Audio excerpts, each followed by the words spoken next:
Good evening, everyone.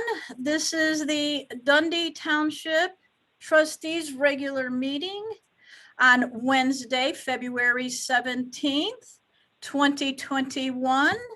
It is 7:05. I am going to read the meeting notice and then I will call the roll. This meeting of the Dundee Township Board of Trustees will be held via video and audio conference call in accordance with the Illinois Governor's executive orders and disasters declarations regarding the COVID-19 pandemic. Senate Bill 2135 addresses electronic meetings during time periods when the governor of the state of Illinois has issued a disaster declaration. Pursuant to this new law, the Dundee Township Board of Trustees, per Dundee Township Supervisor Patricia Trish Glees, has determined that an in-person meeting at the township building with participants is not practical, nor is it prudent because of this disaster declaration related to COVID-19 and the public health concerns affecting the township. Township officials, legal counsel, appointed board members will not be physically present at the township building. This meeting is being video recorded and will be made available to the public via the Dundee Township website, that is dundeetownship.org, as provided by law, and all votes will be by roll call. The general public had the opportunity to receive access to the meeting by making a request to the township clerk or supervisor, or by visiting the Dundee Township website and looking up the number and the meeting information in the events box. With that, Mr. Block, will you please call the roll? A physically present Supervisor Glees. Here. And myself. Attending remotely, Trustee Schaffer. Here. Trustee Aherns. Here. Trustee Johnson. Here. Trustee Harney. Here. Seeing that we have a quorum, we will continue. Assessor Bielak, would you please lead us in the Pledge of Allegiance?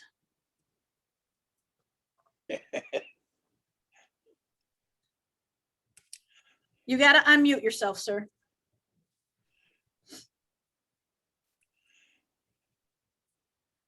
Okay, there we go. I pledge allegiance to the flag of the United States of America, to the republic for which it stands, one nation, under God, indivisible, with liberty, justice for all. We are getting really good at this, guys. All right. With that, I am looking for a motion to approve or amend the agenda as has been presented. I am looking for a first motion. So moved. I have Trustee Harney as a first motion. Do I have a second? Second. I'm sorry, who was my second? Johnson. Johnson, thank you, Trustee Johnson. Do we have any questions or comments or changes for this agenda? Just a request for executive session, if we're going to have one, can that be done before the bills? Okay, do you foresee a reason to go to executive session, Trustee Schaffer? I have no reason to go to executive session. I don't know. We have to have some bills discussion tonight, and I was just wondering whether or not there was anything out there that we need to discuss, or if it is all open access to the public. I believe all bills are public access or accessible to the public. Okay. Okay. The only change I have, and Highway Commissioner Sinnett, correct me if I'm wrong, there were no bids for the 2004 Sterling dump truck. Is that correct? Yes, that's right. All right, so we will be striking that. I don't think that amends the agenda, just letting everybody know that we unfortunately didn't get any bids. Any other questions, comments, or amendment, or an amendment to the budget, to the agenda? Okay, seeing none, roll call. Trustee Harney, Yes. Trustee Aherns, Yes. Trustee Johnson, Aye. Trustee Schaefer, Aye. and Supervisor Glees. The agenda has passed. We will continue. I am looking for a motion to dispense with the reading of the minutes from the January 20th, 2021 board meeting, Board of Trustees regular meeting. At this point, I'm looking for a motion to either amend or approve as presented. Make the motion, Aaron's. I got Trustee Ahrens. Do I have a second? Second that. I have Trustee Johnson as a second. Are there any questions, comments related to the board, to the meetings? I have a correction. Right, Assessor Bielak. Assessor Bielak, hold on one second. Go ahead. It's just one word. I believe it's the fourth sentence. And second word, it says have exceptions. And it should say have exemptions, EX. That's it. Oh, okay, I see that.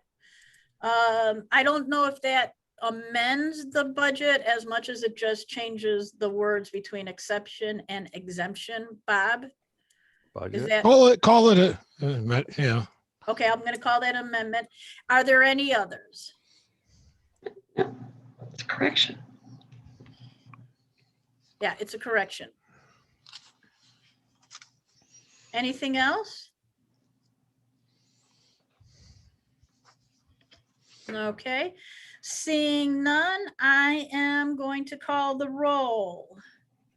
And this will be with the correction of the word from exception to exemption.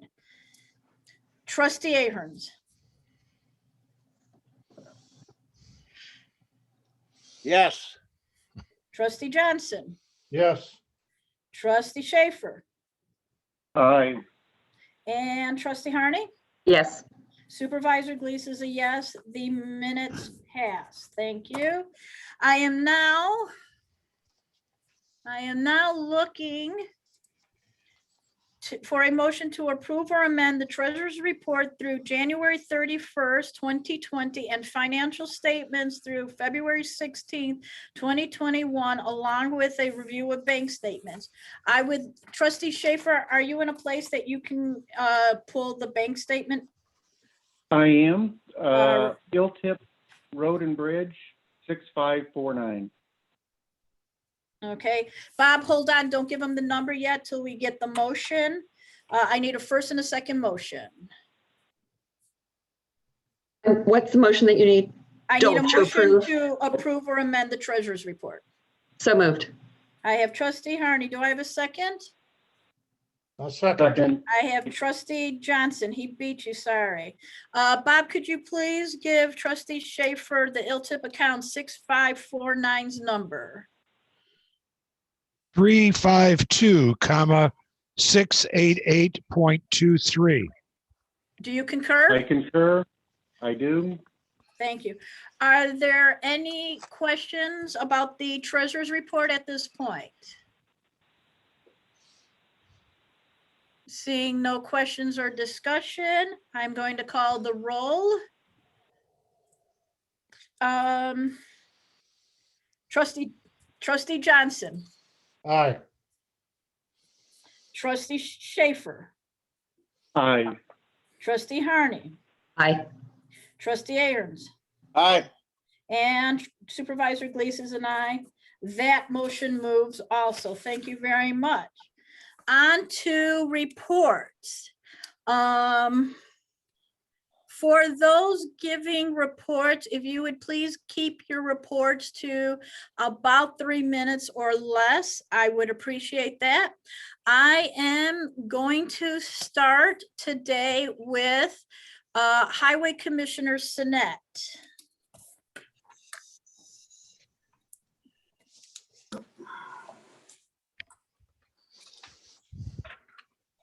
Okie dokie.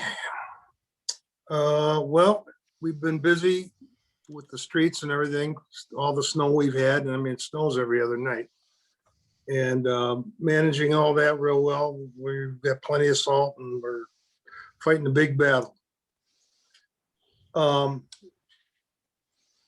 received an employer closing letter from the Illinois Department of Labor dated October 23rd, 2020, stating the OSHA complaint is officially closed, and we sent it to the township attorney on November 9th. Hopefully you can check and see if you got that.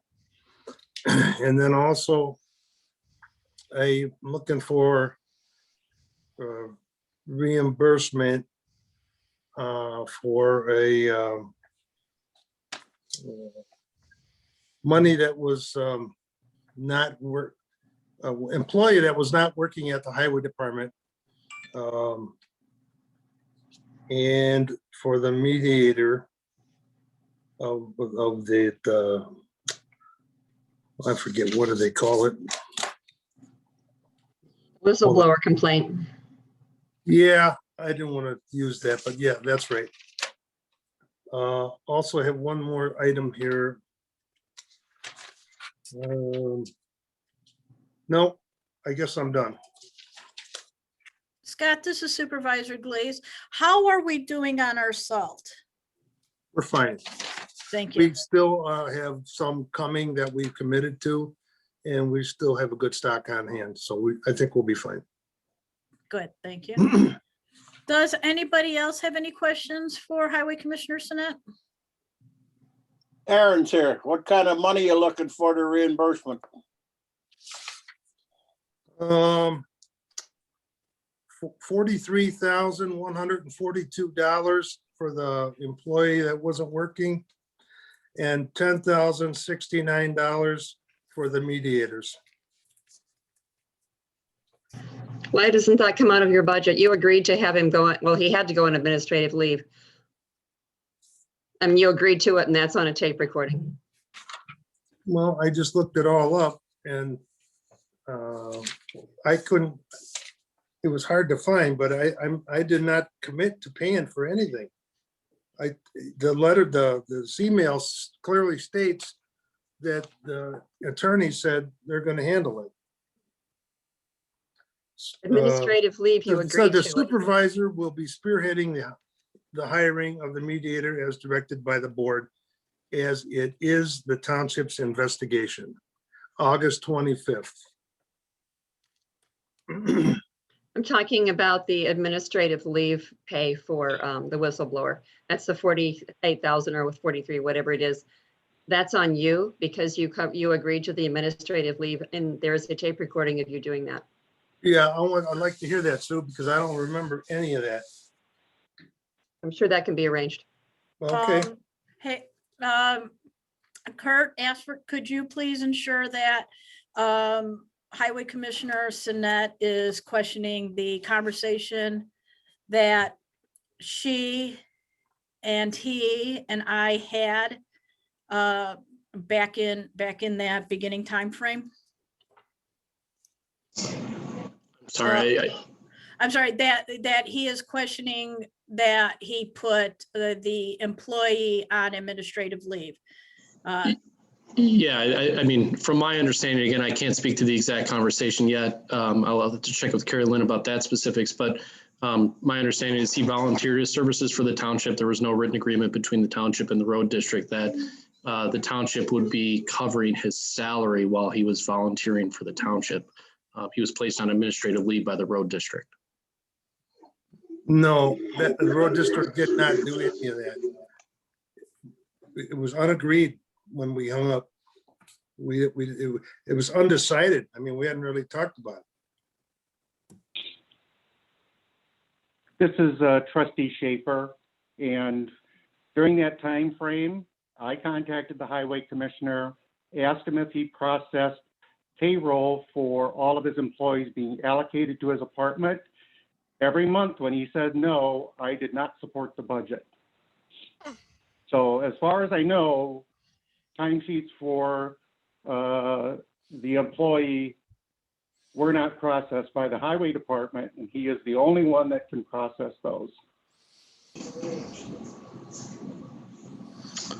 think this can be taken offline. Yeah, Trish, I would say that if there's a dispute about, whether or not the payment or his payroll was actually processed, that's something we can look into and reach out with the highway commissioner after the meeting to discuss further. That is perfect. All right, we will put that on hold. Highway Commissioner Sinnett, anything else? No, thank you. That's it. All right, trustees, any other questions or comments for Highway Commissioner Sinnett? I have one for you, Trish. Where does that leave us with the reimbursement for the mediator or the whoever the $10,000 one? I'm working with Carrie Lynn as I don't know how the township would be responsible for paying for the mediator. Okay, so those bills are on hold, is that correct? That is correct. Thank you. Okay. Question also, that should be a board discussion. Well, let me get the Because information from Carrie Lynn. She will document it and I will share it with the board. And then we can take it up at the next meeting. Because we all cannot be on a call with Carrie Lynn. Right, so we're going to discuss this as an agenda item at the next meeting. Definitely. We will put it on as an agenda item should our attorneys say it's in our ballpark. If it has been determined that it belongs to Road and Bridge, it will not be a discussion for us. If it is something associated with. I would disagree with that. And that should be a board decision, not a attorney decision or a supervisor decision, or 2 members of the board decision. Trustee Schaffer, just if I may, it's obviously going to have to be on the bills list before it's approved. So I think if we'll put it on the bills list one way or the other for the next meeting, and then we can discuss it at that time amongst the board before any action is taken. That seems to, if that's okay with everybody. I think that makes sense. That works for me. Go Okay. ahead, Bob. And Well, have just, you received any of those bills? okay, just so you're clear on the bills, the first one, for approximately $8,000 from the mediator was on the monthly bills, I believe, in either December or January. Those bills were approved and that was charged to the road district. The balance of the mediator bill is on tonight's bills, charged to the road district for $29.98. So that can be reviewed at the minutes or the bills tonight. But the others was already approved. And we paid it, right? Yes. Okay. And have you received any other bills regarding this matter? I have not. Kurt, have you received any? No, I don't. Not that I'm aware of. No.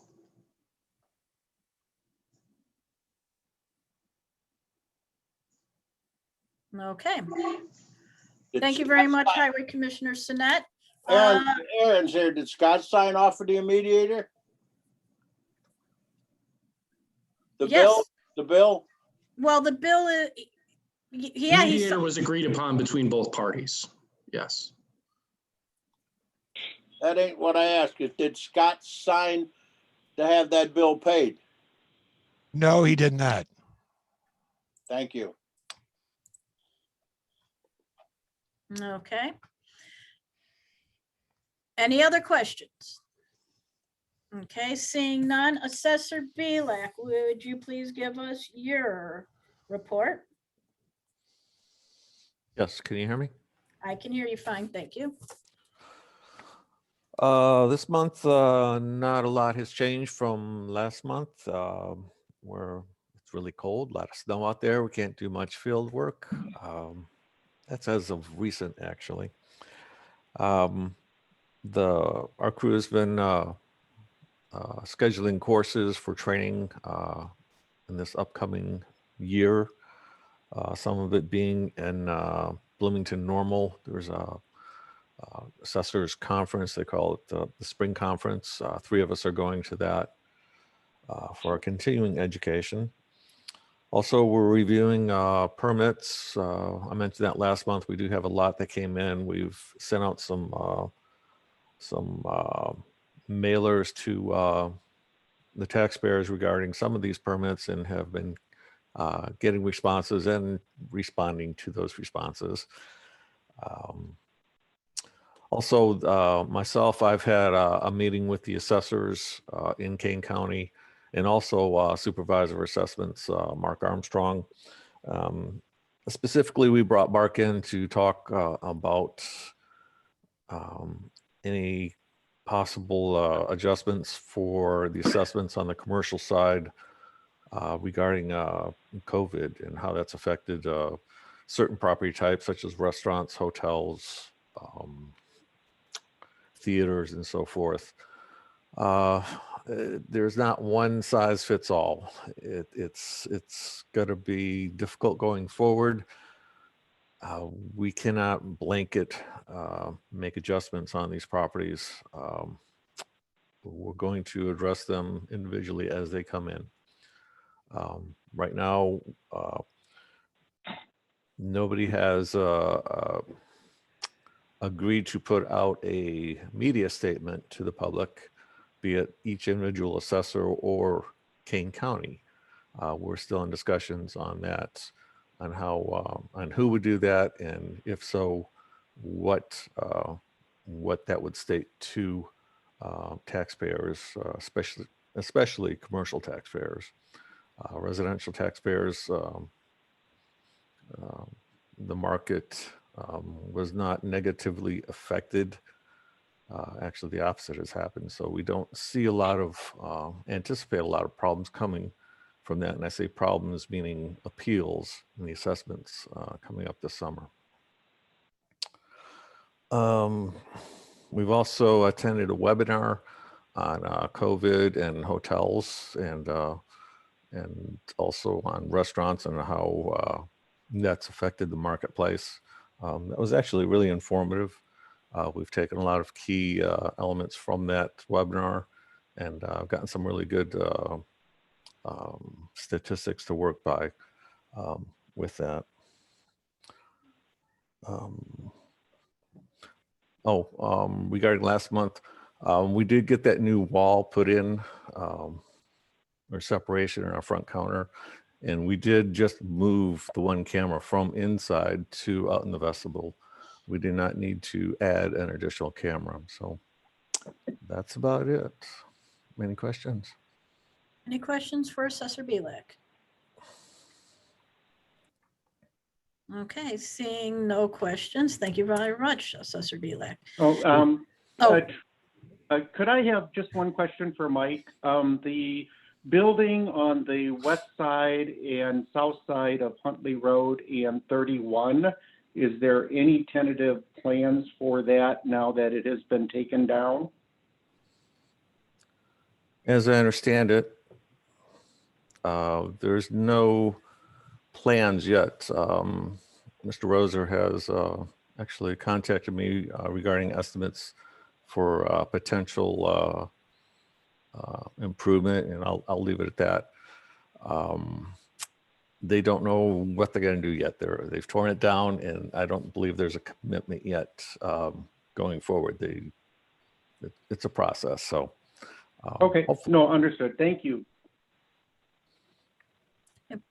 Any other questions?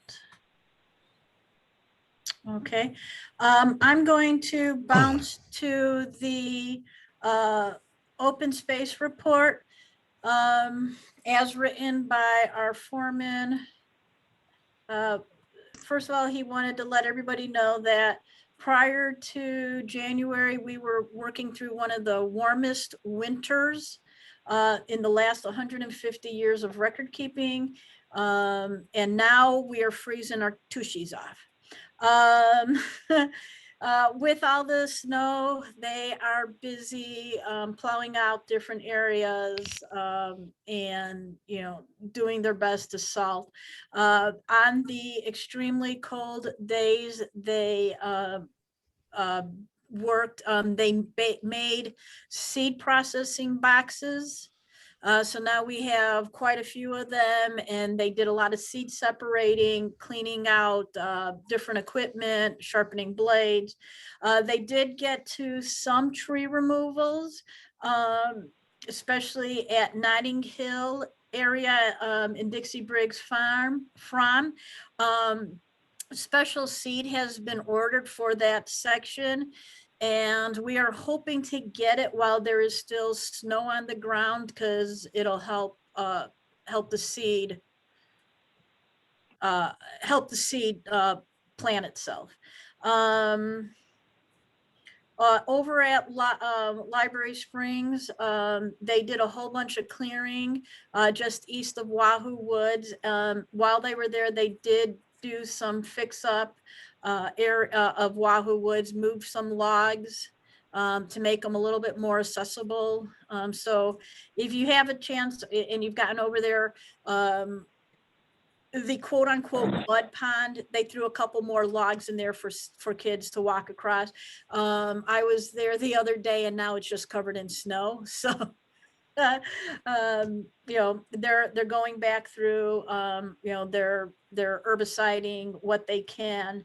And then, you know, pretty much, you know, where they're seeing, you know, they're building burn piles, and where they're working, they're, you know, they're trying to burn as much as possible, not only to get rid of the debris, but also to keep themselves warm. You guys have, you know, you guys have the report, so you can look at it, and if I'm sure you've already looked at it. The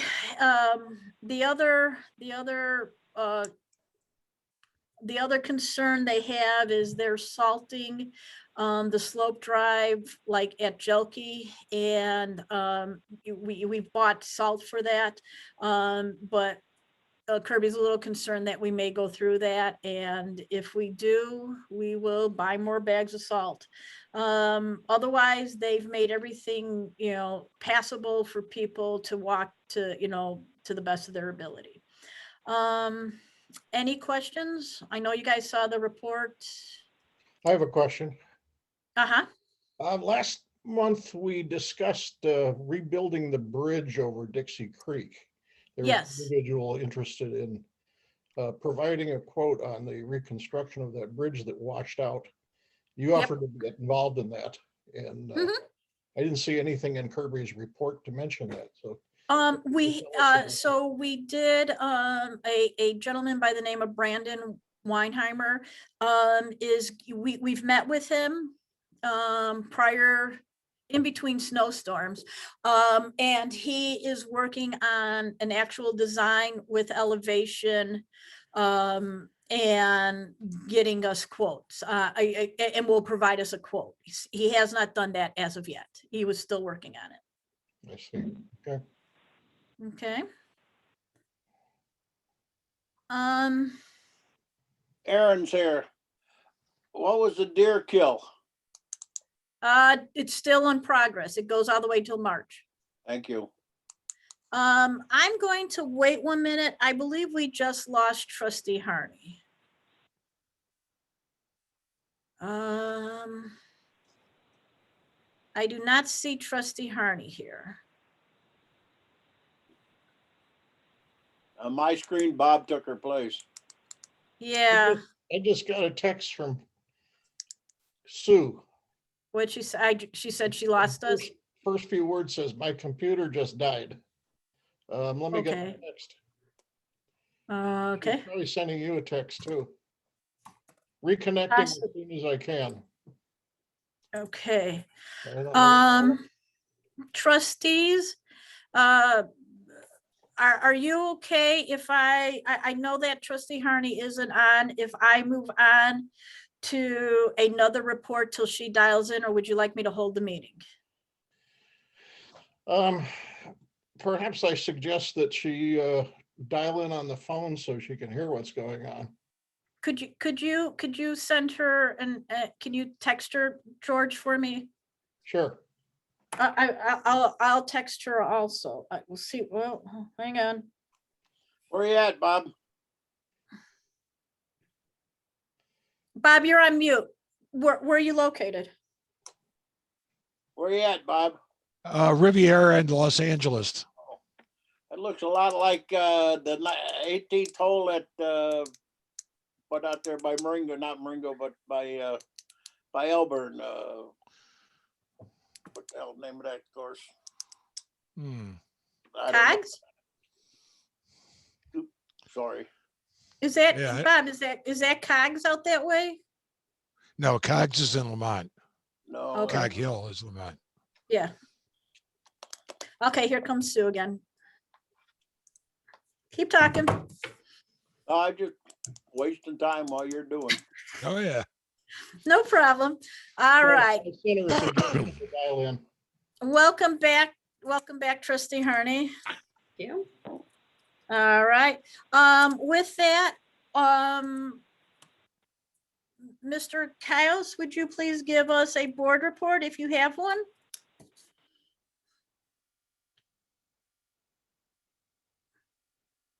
Good evening. Good evening, sir. Hey. A happy day after Mardi Gras. Lent. Welcome to Lent.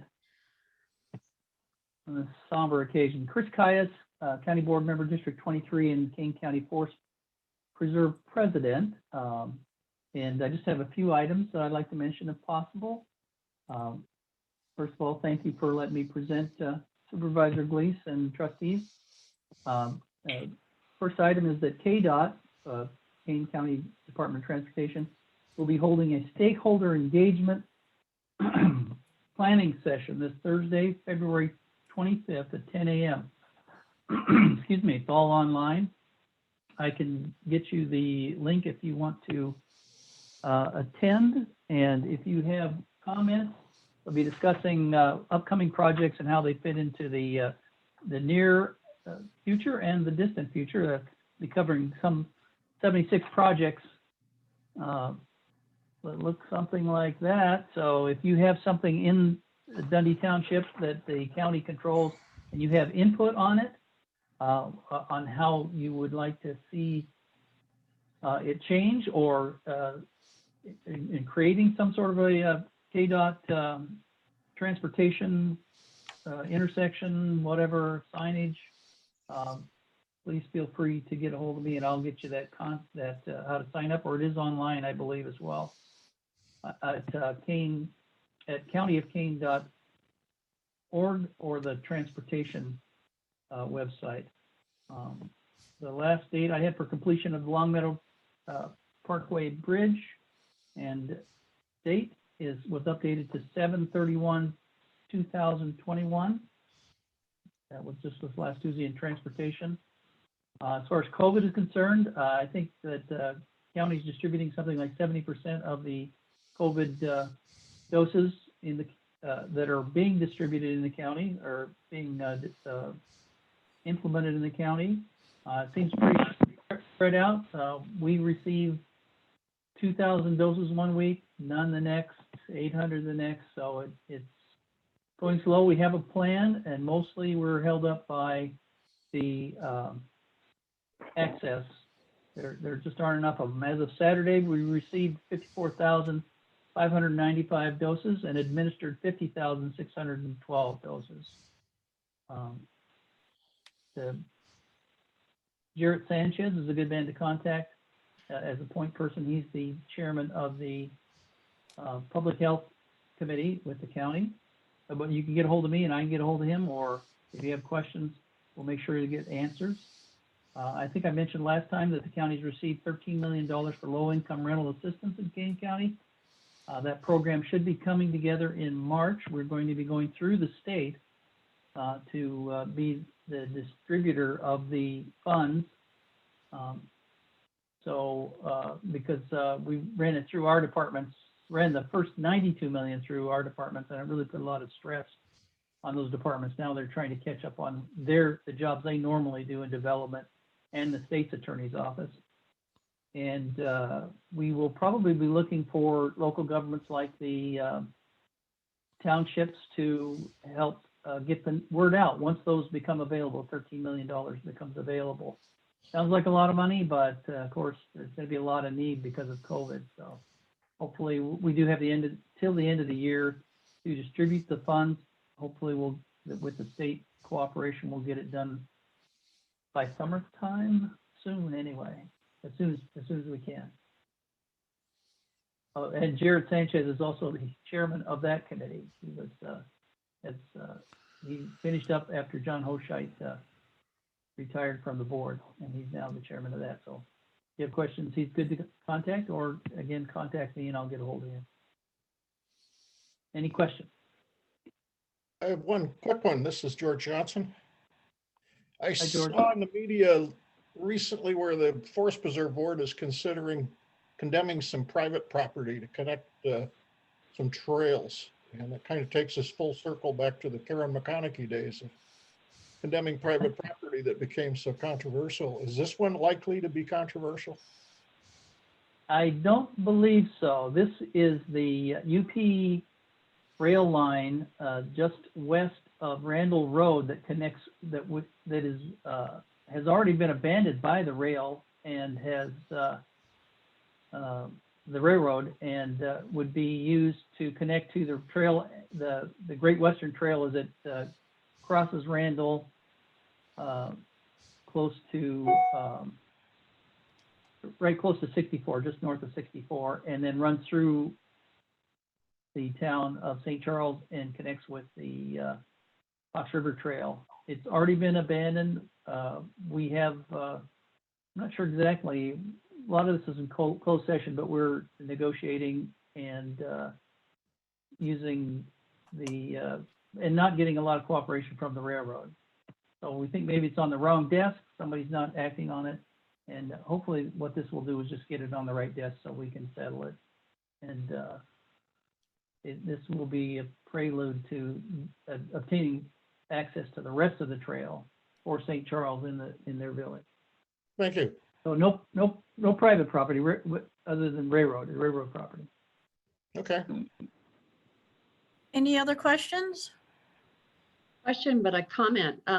I sat in on a Conservation Foundation meeting, and Monica Myers, who's the executive director for the Forest Preserve, talked about what you guys had been doing over the past year, and it was very, very impressive. So the dam removals and the grants that y'all have gotten, it's just really very impressive. They have 76 employees for the Kane County Forest Preserve, and I believe they all are working on full speed and lean gas. They're lean and mean, and we will see the hopefully see the Carpentersville Dam reduced down to nothing this summer. Wow, that's exciting. Congratulations. That's been a long time coming and needed. It is. I'll take all the credit that I can get from it. Since I've only been in 2 months, there's been a lot of work by a lot of the board members prior to me, and the president I just replaced for land acquisition and keeping the trails open, and working with, I think I was discussing with Monica, I asked her how many intergovernmental agreements we have, and she said, I think we've got an intergovernmental agreement, at least one, with every entity, including Dundee Township and every village. And so we're working with the community to promote open space, getting out in recreating. And we have been able to keep all of the trails and all of our forest reserves open during COVID. So it's been exciting. And they kept the restrooms open too. So if you happen to have to stop by or you're out hiking in the cold. As a matter of fact, I attended they have a senior walk about once a month, a senior stroll they call it. And I attended it, and the parking lot was well plowed and plumb full of cars. There was a good 50, let's see, 25 cars. And so I think close to 50 people attending the stroll, and in a snowbound forest preserve, and so it's been really popular. Any other questions for Ms. Kiles? All right, seeing none. Thank you. Thank you very much, sir. Mr. Setz, would you please give a 708 mental health board review? report, review? Sure, Trish. A couple of quick things. One is the 708 board has passed a budget for the fiscal year beginning in March at their last meeting. We've also allocated funds for Ride and Cane support for those people who qualify under the Mental Health Act.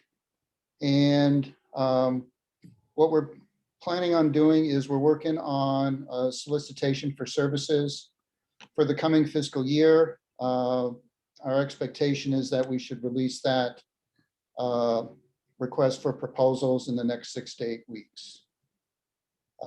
That's where we are right at the moment. Any questions for Mr. Setz? Well, Number I have 708. Wait, hang on, Ken, go ahead, Trustee Johnson. He started first, Ken, sorry. Who did? You did. Oh, Go ahead, okay. George. This is probably something that could be in the parking lot to a future meeting, but it occurred to me working on the budgets this year that the mental health budget is bigger than the township budget, which is going to impose a big administrative load on paying bills, computer systems, paperwork, filing. Did your picture just freeze up? Are you still hear me? We can still hear you. Okay. Good. And so I have a hard time imagining that kind of an administrative load could be imposed on the township as it stands right now. So I'd like to hear a little bit more about the thinking and how to make this operation run as time goes by. Well, George, I thank you for bringing that up. I think there's a recognition, that there will be some operational impact. How much, we don't really understand right at the moment. The bulk of the funds are for services, and I think it really, the operational demands depend a lot on how the agreements with the service providers are constructed. And we really won't know that until we see responses from the various service providers. But I think it is something that, we need to keep in the back of our minds going forward. But, until we see really what we're faced with,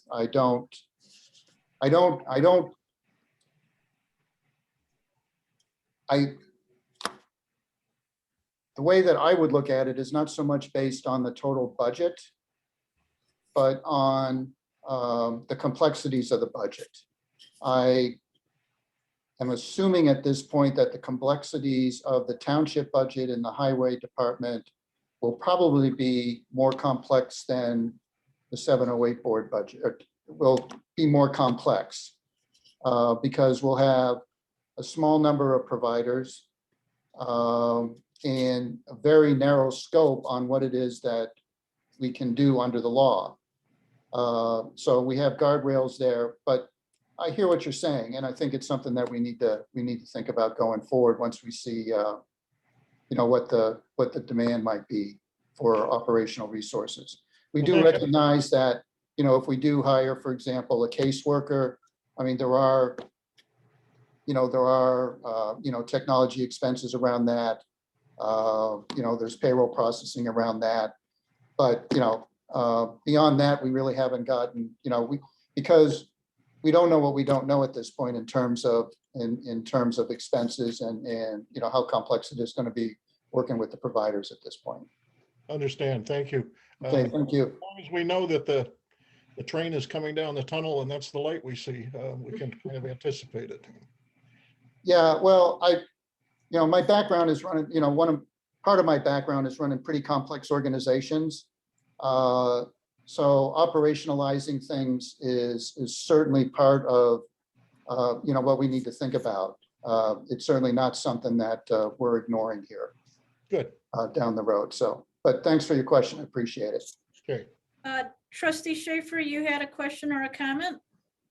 Yeah, I just had a question. I don't know if it comes to budget time, but my understanding is the budget year is March 1st. Is that correct? It's going to be consistent with the township? That's correct. Okay. Just For future, I think there's a requirement to have your budget out there at least 30 days ahead of the fiscal year. So would appreciate that to come forward for the following years. Yeah, thanks for the comment, Ken. It's been a bit of a challenge getting the board organized and focused. And because we're not meeting in person, it makes it doubly difficult. So we will do our best. And I've actually, the calendar that I've been working on for, a 12-month cycle on the things that we need to do, not only because the legislation requires it, but also because of the budgetary stuff that I think we'll do a better job on timing next year. But this is all new to a lot of us, and we will get it in on a more timely fashion the next time around. Thank you. Okay, thank you. Any other questions? Yeah, Aaron's here. Go ahead, Richard. You mentioned the fact of riding cane. Does that mean that it's going to come out of the township's budget and just go into yours, into the 708 budget? No. What we did was we looked at some of the historical data related to ride-in cane and the expenses that the township bore. And roughly 70% of the rides are provided to what I guess are referred to as JARC riders. Given that some of the historical data we looked at was during COVID when the number of rides were decreasing, we rounded up a little bit and estimated that 80% of the rides would fall within the purview of the 708 board. So the agreement between the township and PACE was, if memory serves, 140,000 and some change. And so we took 80% of that, which came to $112,000. And the board has allocated, 708 board has allocated $112,000 to support ride-in cane for those people who qualify for those rides. And, So I guess one way, well, go ahead, Trish. I was just going to say, and just for point of reference, a JARC rider is a person between the ages of 22 and 65 who has an emotional, physical, or intellectual disability. I just wanted to clarify that. Go ahead, Paul. Yeah, so Trustee, that was the question from Trustee Aherns, I believe. That is correct. Trustee. So Trustee Aherns, what Trish and I agreed to, and what I agreed to present to the board, was the $112,000 to be allocated from our budget, the 708 board budget. Therefore, the township would be responsible for the balance of the contract with PACE. Thank you. You're welcome. Any other questions about the 708 board? Okay, seeing none. Thank you, Mr. Setz. Thank you. Office manager block, do you have a report? No. Do we have a cemetery board report? Just the kind of the same thing. Been busy with the snow removal and the difficulty of digging graves in the cold weather with the snow, and continuing on maintenance of the equipment, and that's about it. Okay, thank you very much. Before I give my report, trustees, do you have any reports? No, Johnson. No, okay. I first want to start off my report with the fact that yesterday The township received 2 more checks on behalf of COVID CARES Act disbursements for another total of $76,000. That's number one. That's a good thing. The second thing that I want to talk about is with sitting on the RTA advisory board. One of the things that, and I sit on the board for all of Kane County. And one of the things that I and the chairperson have determined, at least from a Kane County perspective, anything relatively north of Elgin is a transportation barren. So not even, I mean, yes, we have Ride and Cane, but we don't have regular public transportation accessibility. So I have been tasked to talk with a few people at the RTA to figure out what happened to the bus stops. Why did the bus stops stop? Why did people stop using the bus stops, and should they be reallocated somewhere else? One of the big things is, unfortunately, with the declining of Spring Hill Mall, they're obviously seeing less people using it on top of COVID. So I will keep you apprised of how that MAPS program continues to work. And then I want to take a minute to thank my fellow elected officials, Highway Commissioner Sinnett and Assessor Bielak, for getting me their budgets before the deadline, which was February 4th. And I also want to thank my trustees who diligently looked at the budget, asked questions, and got them into me by their stated time of Monday at 12 p.m. I really appreciate it. The township was closed, but I did start looking at most of them at that time, which I think when we get to the budget, I think this process will actually make it much more smoother, understandable, and easier to work with. So I do want to tell you, thank you very much. The quote unquote normal budget stress had been alleviated from my office. So each of you pat yourselves on the backs. You did a wonderful job. Trustees, are there any reports from you? I think you already asked that. Did I really? Okay, good. All right, then we're moving on. All right, with that, I'm going to open up one at a time to public comments. Public comments will be, or questions will be limited to 3 minutes per person. The supervisor, the clerk, the assessor, the highway commissioner, or the trustees will not respond to questions during this public comment period. Any follow-up comments will be made at the discretion of the elected officials. And when I call your name or ask you to unmute, please unmute. If you have nothing to say, either do not unmute or say pass. With that, I am going to start with Mr. McCray. Please unmute if you have a comment for us. Nothing for me, thanks. Thank you very much. Trisha Calabrese, I'm asking you to unmute. Do you have a comment? I will pass. Thank you. Thank you very much. With that, your number ends in 122. I'm asking you to unmute. Do you have a, will you please tell us who you are and do you have a comment? Steve, no comment. Thank you very much. Your number ends in 488. I'm asking you to unmute and if you have a comment.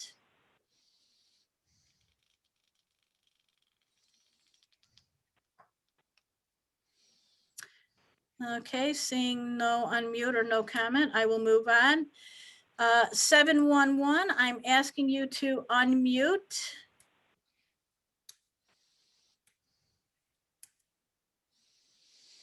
Unmute is *6 if you're on a telephone. Okay, seeing, oh, Chris Kemp. yes, Mr. Kemp. I'd like to renew my objection to the lockout of the town hall. I believe it's a safe in-person meeting of the board can be accomplished at this time. Thank you. Thank you. Your number ends in 886. I'm asking you to unmute. Hi, this is Paula Lauer, and I don't have a comment. Thanks. Thank you. I'm going to go ahead and mute you again. All right. With that, I'm going to close out the public comments. We do not have any new business. Let us move on to old business, review and presentation of the slides, which are the pie charts of the breakdown of expenses for fiscal year 2021. Starting with the pie chart, or I guess, Bob, which pie chart you want to start with? You can do any. You can do the personnel cost, I guess, is the. We can start with that. All right. Okay, everybody, do you have your actual personnel expenses by department through February 12th, 21? Do you have any questions on that pie chart?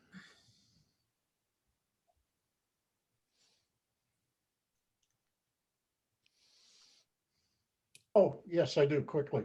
Okay, go ahead. Included in administrative, $98,800. What is administrative? Administrative, that would be myself, the administrative assistant, and I believe that's it. Okay. Understand.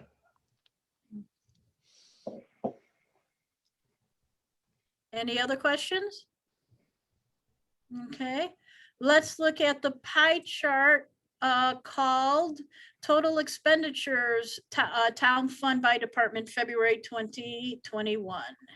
Do we have any questions on that?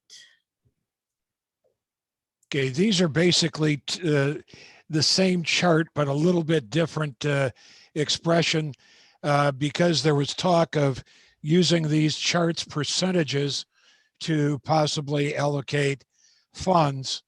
The first one that just says total expenditures by fund includes the cemetery, which really is its own budget entity or item. So just to give it a fair breakdown among the town fund accounts, I did the second one, which breaks it down into the town fund, open space, the assessor, and the clerk, which are really the ones that comprise the town fund. Am I looking at the right one, Bob? The town fund and the pie chart is blue and it says 570,000. That's correct. Yeah. Those are the four entities that make up the town fund, because the cemetery fund is its own fund. I see what you just said. Yeah. Well, that looks good. Okay. Any questions?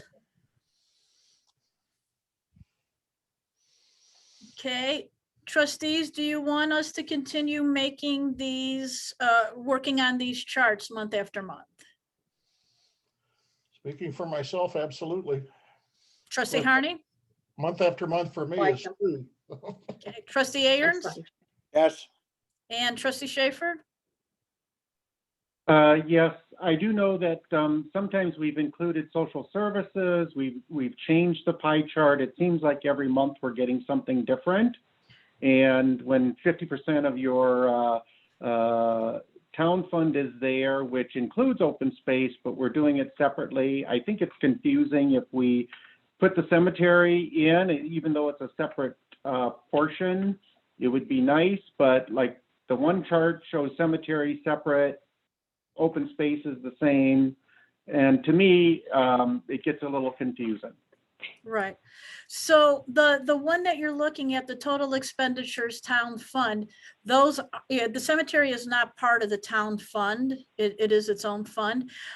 These are just, I mean, if we did this, we broke it out so that you could see what open space, what the assessor, clerk, etc. And yes, it has changed because it's every month a trustee asks for a change. Right. Do you want it changed again? I just need to know, we're just documenting, do you want it changed again? Yeah, I think that the town fund just showing 50% when it has several entities underneath it gets a little, I mean, between GA, administrative and stuff. To me, it gets a little bit muddled. You're just showing that 50% is under your authority, and then open space is, and then the assessor has the other. Right. You know, to me, it's not as useful. Okay, but Ken, this also does not include GA, because GA is its own separate bank account. So the only things that are in the town fund are the administrative costs directly in the 0150 accounts, and that's it. Mike's is the 0151, open space is the 0153, and the clerk is 0152. Those are the four funds that really comprise the town fund. The GA is, accounted for in 02 and the cemetery in 03. So they're not intermingled in the town fund in this last. Understood. The town fund is just a smaller pie is what you're talking about. Yeah. George, were you saying something? Bob was muted there temporarily. I Oh, didn't hear what he said. Bob was just explaining that general assistance and the cemetery are not part of the town fund. That blue section that's the town fund is the 01 account. And so, technically, I mean, technically, all monies for the clerk, the assessor, open space, and the supervisors, administrative, all come out of the town fund. I mean, there is only one fund, but we broke it down into the open space, the assessor, the clerk, and the administrative side of the house. And remember, the administrative side of the house includes all of the salaries for elected officials, et cetera, et cetera. All of the commodities, all the services is all paid out of that fund, that 50%, if you look at it that way. As far as the formatting of the charts, my opinion is somewhat lame duck, but I'd like to see them kept the same from month to month for the sake of comparison. So they're always. I agree with that. I find these very helpful. I agree 100%. That's why I asked you if you like this, because every month on month, there's somebody asks for a different change. So I want to make sure that we are, if this is the format that you like, this is what we will stick with. Okay. All right. All right. Seeing no more conversation on that, let us move to the budget. Bear with me, I have to turn myself. Okay. As I said, the nice thing is there should be no reason whatsoever to go line by line, as each and every one of you were able to see this, and trustees wrote me back or asked me either comments, questions, or suggestions. I compiled everything into one document, which all the trustees were able to receive, but I also sent each individual trustee back answers to their specific questions if they had any.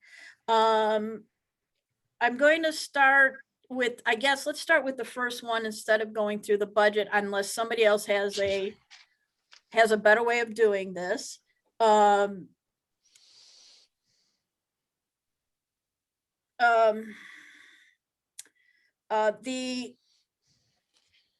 Let's see. So the first one, sorry. I guess I'm going to jump around because everybody asked or questioned a $100,000 in the cemetery, which we are using to do roads. And the suggestion is to use part of the $900,000 from the Illinois State Capital Grant that we got back in July of 2019. The obvious thing with that capital grant is that it has to be a shovel-ready project. And if the capital grant does not allow the project, nothing would go forward. That's number one. Number two, when you look in the budget, there's an account called account 10. That is just an accounting numbered account. There is no actual bank account that goes with it. It's not like we have a bank, like we have a cemetery bank account. Sure, stop there. I was totally baffled by that comment about account 10. Where is that and what is that? Where? Account 10 starts on line 691. That's the Dundee Township Cares Fund. Let me get. Okay. Let me get there. Sure. 691 is the number. That's where it starts. Yeah, that's the Dundee Township Cares Fund. Okay. So it's not a real bank account. It's just an accounting fund. So the monies that we get from there goes into the general fund. There is one error, and it's on line 69. Oh no, I'm sorry. Yeah, it's on. It actually starts on line 683. I'm very sorry. There is a error in line 686. We've received $1,896 in a grant. And that grant was specific to purchasing food for people. So that did not show up on the year to date, and I'm sorry about that. Okay, back to account 10. These are all these numbers that begin 10 dash. Right, 10 dash, right. All right. It's not, what I'm stating there is it's not an actual bank account. All it is an accounting number for us. Got it. Okay. And is it true? The fund, the $5,000, that's come from donations. Am I understanding that correctly? Yeah, well, that's what we had budgeted for 5,000, Right. but we only got 1,896. Okay. Okay. Where are you now? Okay. What line? That's line 686. 686. That's the one where I Okay. said I made a mistake. I left out the year activity of 1,896. DTC Foundation. Yeah. Okay. Okay. The other point I want to make is that the state of Illinois Capital Grants Fund, which I worked to get the 1.5 million, has been reduced to $900,000, not because of anything we did.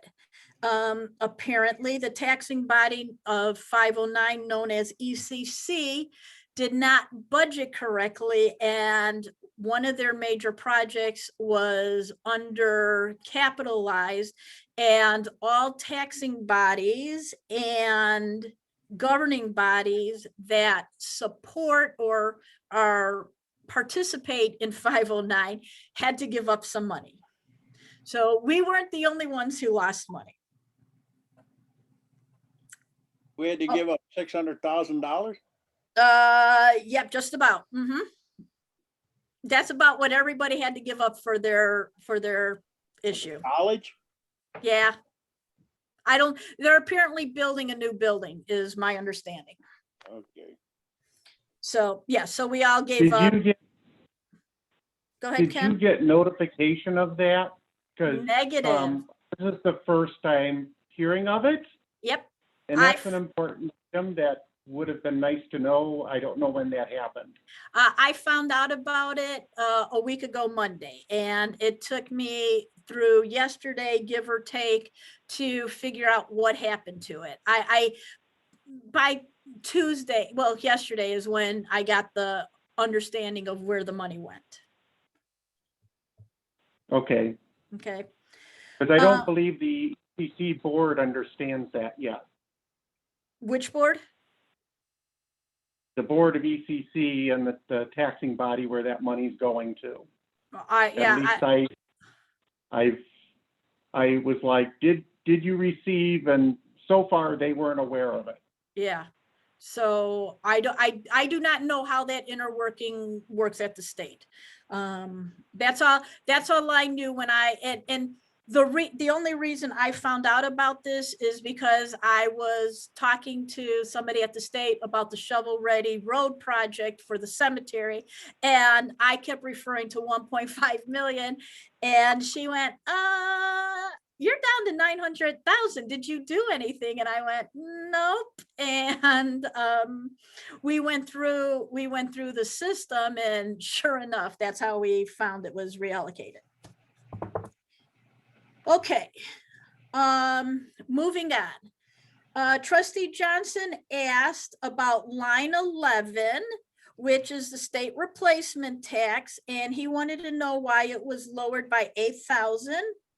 And the answer that I gave Trustee Johnson was the trend year over year is that we've been getting lower revenue from the state. So we, yeah. My screen just froze, so I didn't hear what you said. We're talking about line 11, what you asked why we were 8,000 lower. And I said my response was year after year, the trend has been for the state replacement tax to be lower and lower. For example, in 2021, we only got $12,671. Okay, and that is line 11. Line 11. Yeah. And it's my understanding, Pritzker released his proposed his budget today. Yes. And that line item is getting less and less for municipalities and for governing bodies. It'll be fought, of course, but the situation at the state is very dire, as we all know. Right. So conservatively, so since we got 12,671, I conservatively went with 18. Okay. The next is a multitude of lines, everyone. So it's lines 18, 84, 99, and 100. And they all deal with the COVID cares and how the money is. You're going to be jumping all over the place, or you're going to follow kind of these lines right up the line? I'm used. Why don't we just go page by page? That's what we seem to be doing. Yeah, well. I was answering the questions as was written in the document, which essentially go line by line, except for this one, which it has lines 18, 84, 99, and 100 are all COVID cares. I mean, we can go line 18. I'm just going to repeat myself. Yeah, these are all interconnected. Right. Okay, I guess I was just saying we've passed those comments around. Do we need to hear all of the explanations again, or? Okay, but let me ask you, good point, Bob, in making this move quicker. For the trustees, I gave you the answers to lines 18, 84, 99, and 100. I also provided you with a table. Do you need a more specific answer, or did it become clearer for you? Speaking for myself, I need COVID for dummies. Okay. This total befuddled me too. Okay. It seemed like we had income of 75,000 in the COVID category for the township fund. Is that right? That is correct. And Well, a little bit more than that. we were distributing 80 to one place and 80 to another place. Correct. So my rudimentary understanding of arithmetic is that 160,000 is more than 75. Yeah. Okay. All right. Basically, George, it's using your term that you wanted. It's the rollover question. We received this year the 118,842. That came in earlier this year from the CARES Act. We've only spent. Wait a minute. I've got to get my right sheet here. We've only expended out of that $8,997. So if you will, we have sitting in the bank $109,845 that wasn't spent. Bingo. So That's the rollover. it's a rollover. So we're rolling over 80,000 to go to the CARES Act expenditures in the EA or GA one, and carrying over the rest of it into our budget on lines 84 and 87. Now, the second half of my question about rollover is, could we show it in the revenue sections?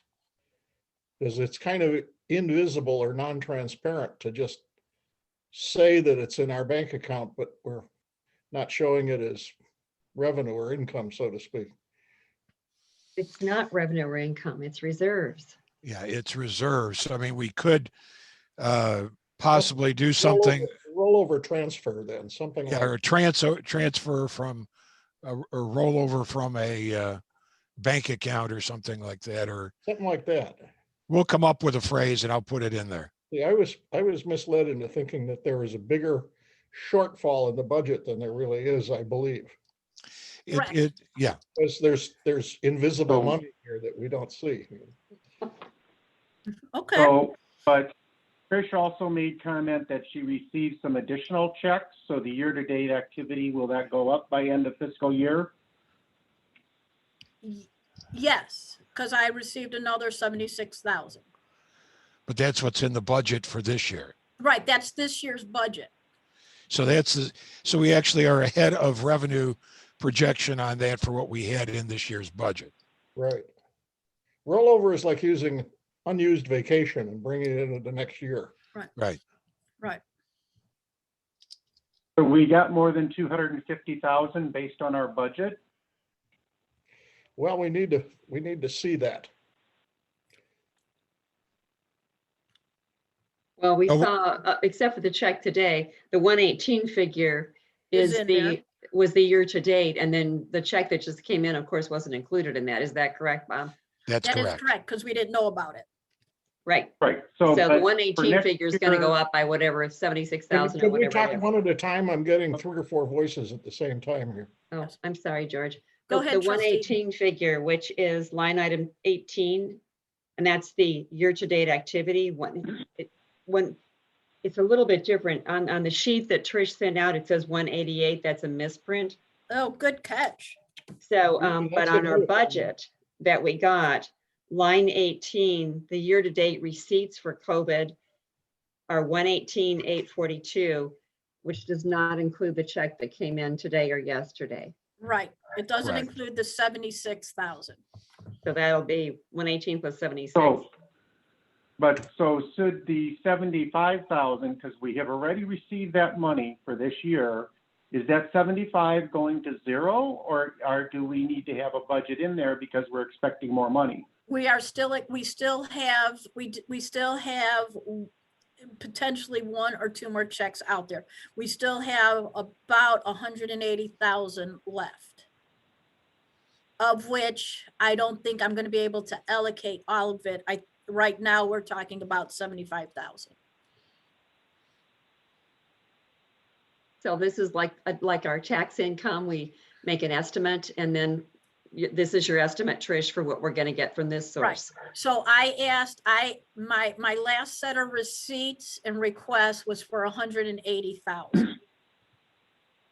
In talking to the SOA, which is the state's attorney's office, the person who handles COVID relief, and the auditor, they're looking at 75,000.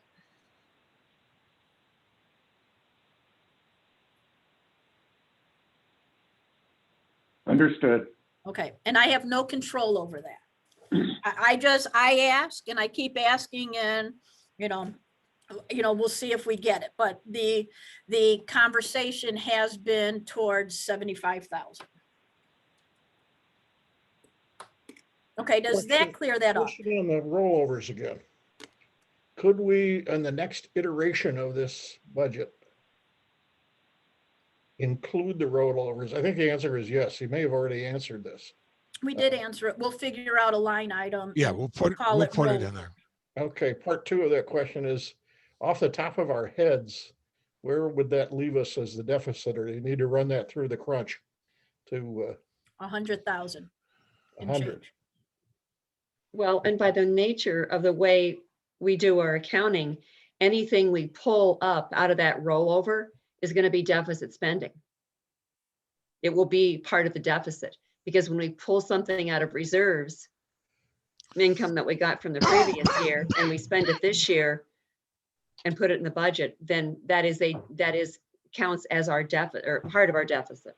Well, technically, maybe you're right from an accounting sense. We have money and we have costs, and they need to equate to each other. So we They need to do. see how much money we have. I'm Trustee sorry, George, Schaefer? I didn't follow. I don't follow what you're saying. I mean, I know that's what you said is true. I absolutely believe that. But when we put it on, my point was, when we put this in our budget and going to the next year, and we have things that we, in this amount, the COVID CARES grant money that is unspent at this point, we want to put it in next year's budget, but it can't be revenue because it isn't. It comes from reserves. So when we pull money from reserves, we call it deficit I don't spending. understand that, Sue. We've always pulled money out of reserves and put it in revenues. Yeah, we have. Then that is the only way we can spend this money. Well, for instance, we're pulling, what, 300,000 out of open space reserves. Right. It's in the revenues. It's in as a budget transfer. I see what, yeah.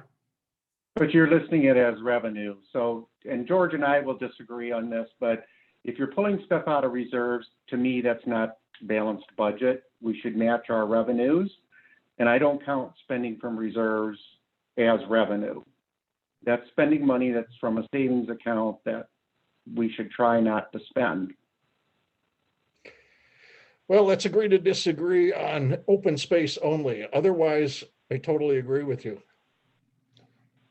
Okay, I think, and that probably is what the line item to account for this rollover would be, a transfers from, the CARES grant or something like that. CARES grant reserves.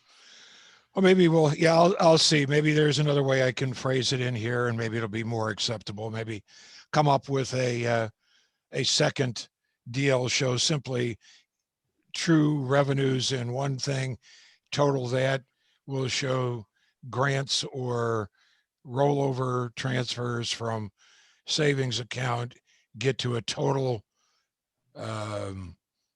Checkbook balance. check, spendable balance or something like that Yeah, phrase. that's a good term. And then compare that to the planned expenditures. Right. the This is good. COVID CARES money, there's a portion going into, that will be going into your budget transfer into general assistance and emergency assistance. That is specifically to help our residents.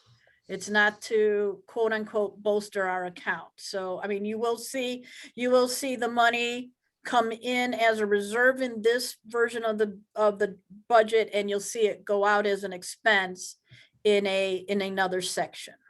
Okay, just so you know it, we're using it. Kind of thing. And is it correct? We can't bank this money. That we can't say, but we have to spend it on what we're supposed to spend it on. Is that correct? Correct. Yes. Okay, so Ken, that's to your point that we have to spend this reserve or we will lose it. We don't have the choice of saving it for another purpose. That's just not they would take it away Well, from us, I'm and- sure. Right, and I guess the question is do we have to have a separate section of the budget to deal with COVID cares, income and expenditures, separate, because it sort of muddles the entire budget when we start looking at, I'm gonna grab this, but it's a one-time expenditure, versus having a group of savings that is in reserves, and when you start spending that, you're taking money out of the savings account. Because COVID cares is a money in, money out, and Right. it should really be counted as revenue like we are.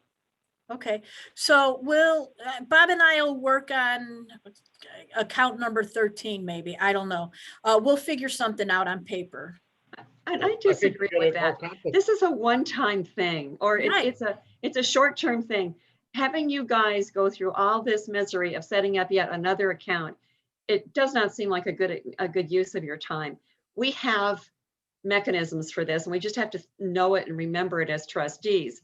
We have in and out, expenditures. We had it for years with Ride and Cane and everything. And so, we just have to, all of us know that these amounts, and of course, the total amount is the whatever's left of the unspent 118,842 plus the new amount, whatever is unspent is the rollover. Right. That's the figure that we don't quite know. And you have it here. I have it there at $3,845. Okay. All right. Is kind of what's sitting there.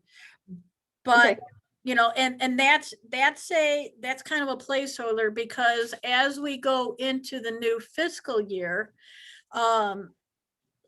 and unfortunately the pandemic is still here, we are going to have to continue to buy PPE, masks, gloves, hand sanitizers, so there are associated expenses that go with this. I believe all of the big stuff, such as the clean room for general emergency assistance, the assessor's office, those are done.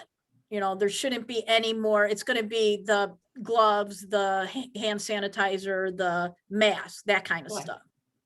And the good thing on that is with PPE, flowing a lot better, we're not paying exorbitant prices anymore. Okay.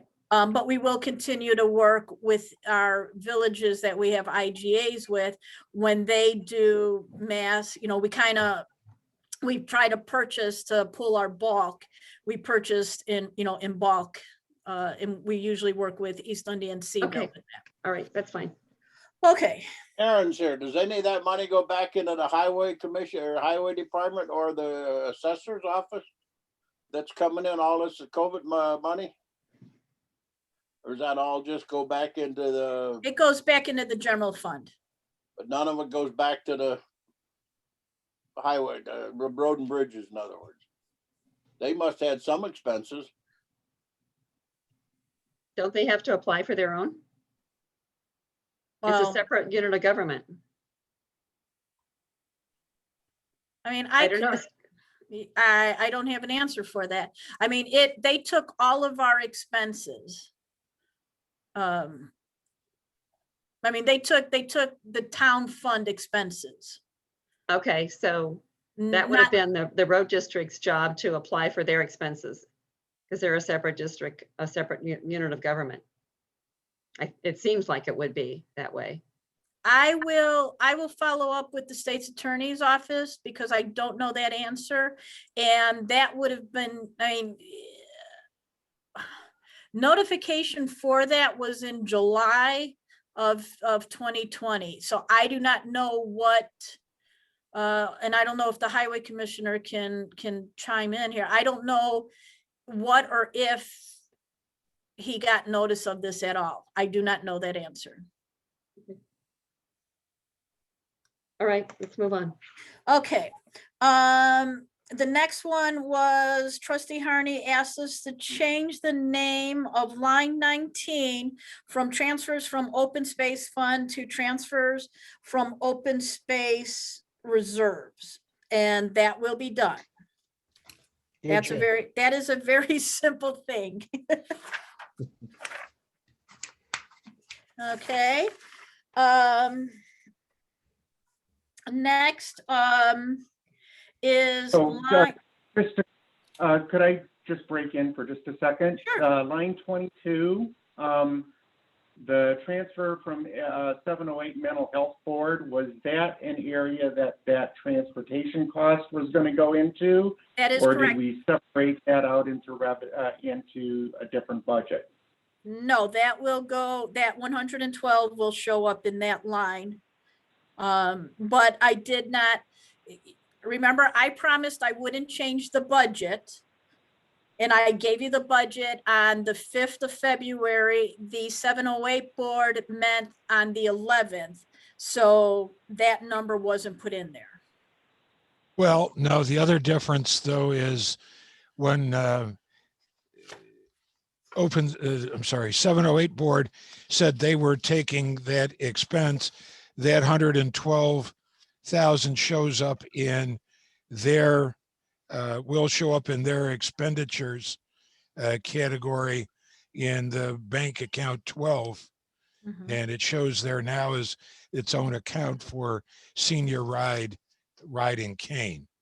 So there will be, you take that money out of that account to pay parts of the bill that are applicable to the JARC riders.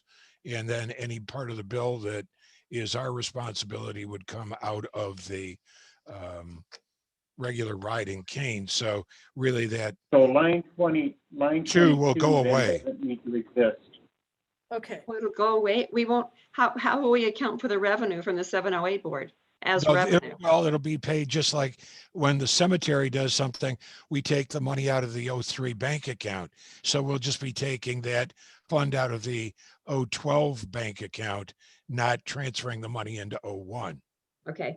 Oh, right, because 708 will have its own bank account. They're having their own bank account. And so essentially, yeah, would they have their own, well, we can. they talk- might all right. even they might even have their own checks. checks.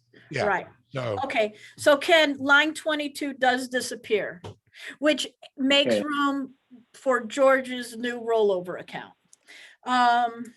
All right, now we go to line 29, Ken.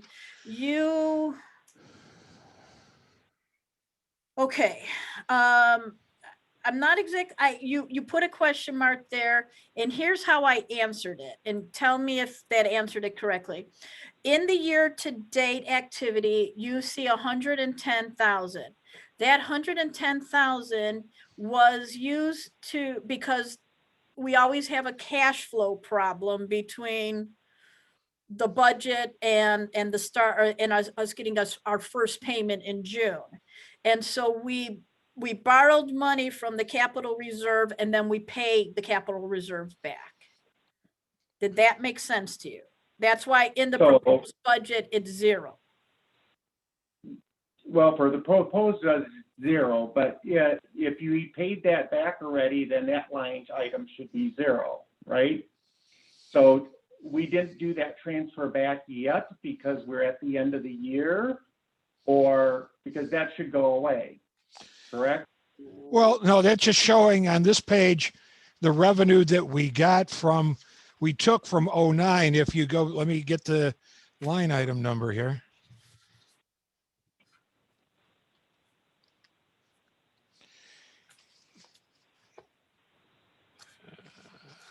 Okay, you'd have to go back to line number 664, which is the 09 bank account. And that shows that we transferred from the town fund back into the capital reserve account. So the net of this entry on line 29 and the entry on 664 is what gets you to zero. One's an expense from the capital reserve point of view, and the other is the expense on the town fund going back. Right, but what Trish just said is that you have paid that money back to the. Yes. Yeah. Yeah, we paid that in June of 20, as soon as, relatively when we got our first payment is when we make that payment back. Okay, got it. Okay. So what will happen if you need to do that next year? Because you don't have anything in the budget to do that if you're in that same situation. Well, we'll probably put a 1 there again, and then when we redo the budget here, just like we had last year. Okay, And so All the that's going to zeros- change? Right. You All just the put a zeros 1 in should as a have ones placeholder? there. all the zeros probably should have 1s, Yeah, Okay. I agree with just- everyone. just I so see. the account is technically active. Yeah. I see. I got it. Okay. Okay. I Yeah, understand. so that everybody understands that in the next budget, anything that had a 0 is going to have a 1, which is a placeholder. Okay, so that's just a mental reminder. Okay, next you had a question, Trustee Schaffer, on line 49 IMRF expense. I want to tell you that in the budget that you have in front of you, you do not have February's numbers in there. So all of February's numbers are missing. So there's still money to come out as far as expenses are concerned. What exactly and just so that everybody knows that it went up to 42,000, that reflects a full 12 months of IMRF payments. And also the rate for calendar year 2021 is going from 10.1 to 10.23. That's why there's an increase. Okay, and so my other question was with salary adjustments for the elected officials, does that adversely affect our IMRF expense for next year and the next 4 years? Because we have to play catch up if it's more than 5%, correct? Right. So yeah, we'll have to, when everything is said and done, we'll recheck the IMRF, because right now it looks like we're going to be tight on the budget for February for this year. So we probably Okay, want to next bump year this you're number gonna have up. an additional- you're Year gonna to have an date, additional in- yeah, year to date, we're at $39,800, and we've got 1 payroll left to do, and it's about 1,700. So we may be a little bit over and would have to do a retro budget transfer next month. So. And I just want to make sure we're covering the salary increases that were approved in November or Yeah, December. we will put that in, that's what I said. We'll go through, and now that everybody's turned in their wage calculators, we'll go back and recheck all the numbers and make sure we're accurate. Okay. All right. Line 62, why has the telephone expenses doubled? I once again gave you guys a breakout. It doesn't include, it doesn't include February, but communication telephone includes cell phones, the VoIP service, the township Comcast bill. Within the VoIP service, the township pays for the road and bridges phone, and it pays for the cemetery's phone. We do not break those out. Comcast just keeps raising the rates. We don't unfortunately have a choice of another provider, and so we are stuck with them. If you remember, in March of 2020, I negotiated a rate with T-Mobile, which is $25.26 with change for each phone line. So the monthly bills, we don't pay for the assessor stuff. We don't pay for the cemetery. So at the end of the day, the open space and the supervisor's office those phones come to $212.33 a month, or $25.59 annually. So yes, it has increased, but it's generally, it's the Comcast bill that's doing it. I don't know if I buy that. I'm sorry? I say, I don't know if I'm buying that. Trustee Schaffer, I have a question. One minute, so right Trustee now- Schaffer. Wait, Ken, hang on. George was saying something, and I'm sorry. Okay.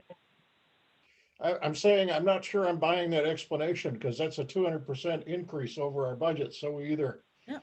blew our budgeting on that item, or Yeah. Comcast has gone through the roof as far as their costs are concerned.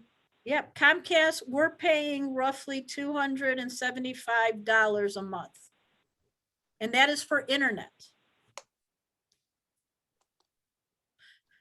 Trustee Schaffer, while Trustee Johnson digest that, what was your comment? So the question is did we assume the highway department's phone communication, or should that be allocated back to the highway department? That is something that I wanted to discuss. So we get a all-in-one bill from the VoIP provider for the cemetery and the highway department.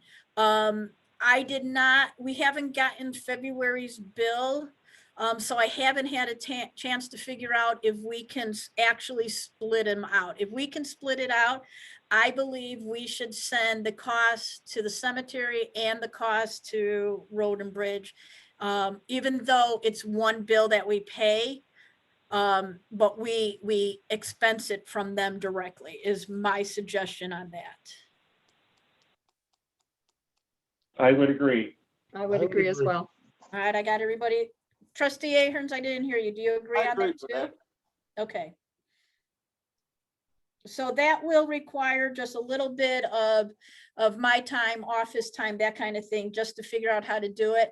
But you will see that change. Bob, can we do it for the March bills?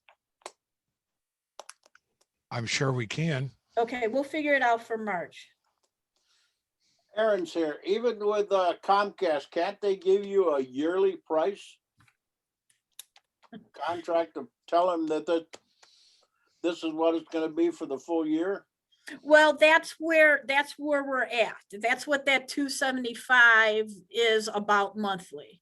Unfortunately, we have to pay franchise fees and other licensing fees, which, they're not, they're $5, $10, $15, but we have no control over them. So annually, we figure that the Comcast bill is about $3,300. Thank you. Okay. Did we increase our services in some way to cause, or at least partially cause, this increase? We had to increase our bandwidth, if that's what you're asking. Yes. Well, I don't know what I'm asking. It's a Yes. 200% increase. So what? We had to, for Comcast, we had to increase our bandwidth. Is that? We increased our what? I didn't understand what you said, Trish. We had to, and I don't remember what month it was, September-ish, maybe. We had to increase our bandwidth. We were not getting enough internet speed to function. So we increased everything up to 300 gigabytes. So we went to a higher level of service, in other words. Yeah, or a higher level of usage service. Yeah. Yes. So we really have very few people working out of the office at this point, correct? No, we have the entire supervisor. It's the supervisor, the office manager, the assistant, and the caseworker are here. Okay, And the VoIP phones, there's 4 VoIP phones, that takes up a percentage of the bandwidth also.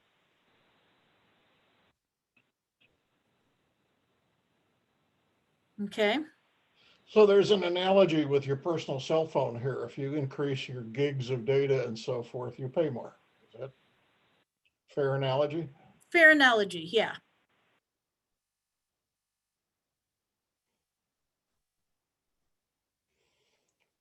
Okay. Okay. Understood. Okay, we now jump to line 63, utilities. And once again, I'm gonna not say this again, but you know, year-to-date February is not there. And yes, there is a increase in those services for utilities. And remember, when it comes to electricity in particular, it's the township building and the open space barn that we provide electricity, or we pay for the electricity for. The barn doesn't have gas or water, but the township building does. What's at issue here? Ken had a question about why we were increasing Yeah, it. but it was like 49% increase over what our current budget was and projected year expenditures. So I thought that looked, I mean, it was significant. I just wanted to acknowledge it. Right. No, and I got that, Ken. You know, I'm just telling you, once again, it's increase of services. Line 65, travel. If you guys remember in the November meeting, you, Trustee Schaffer, brought up the fact that there could be potentially new trustees. They might need training, they might need, et cetera. And you are correct. That's why I put in the travel budget $5,000, and the same with the training, because there is a potential that any new elected officials will have to travel to training, pay for training. And I'm going to jump right to line 66 with specifically training, you know, which we talked about. Trustees would be reimbursed. There's also the potential for office manager training, which would be including the accounting, the payroll, the IMRF. So that's what those allocations are for. Understood. Okay. Any questions on that? We're good. Line 75 is legal fees. Trustee Harney suggested we move it down to 25. I stated, and this is line 75, guys, I stated that on average, year after year, we spend about 35,000 in legal fees. So, you know, if we want to skin the banana, we can. I'm willing to go back down to 35, which would be a $10,000 savings, but I think going to 25,000 might be a little low. But I am open to anybody's suggestions. Clearly, I might just think, go ahead, George. I'm sorry. You're giving it to George, Sue? Yeah, go ahead. Go ahead, Trustee Johnson. I just said, clearly, we need to rein this in. I agree. Okay. Trustee Harney? We've had a lot of contentious issues with the road department this past year. That's driven up our legal budget, and I think we can maybe hope that that won't happen anymore next year. And the other thing is, I think we have to, as much as I enjoy having Kurt at our meetings, he is charming and wonderful. I think we need to stop having legal representation at the meetings unless we know there's an issue that's going to require that, and that we submit questions and you get back to us. This is an expense that we just can't afford, in my opinion. Like I said, this is not personal, Kurt. You're wonderful. Oh, no, absolutely. I completely understand. I completely understand. Yeah, yeah. Then not taking it personal in any way. Don't worry. Trustee Schaffer or Trustee Aherns, comments? I agreed with Sue. Okay.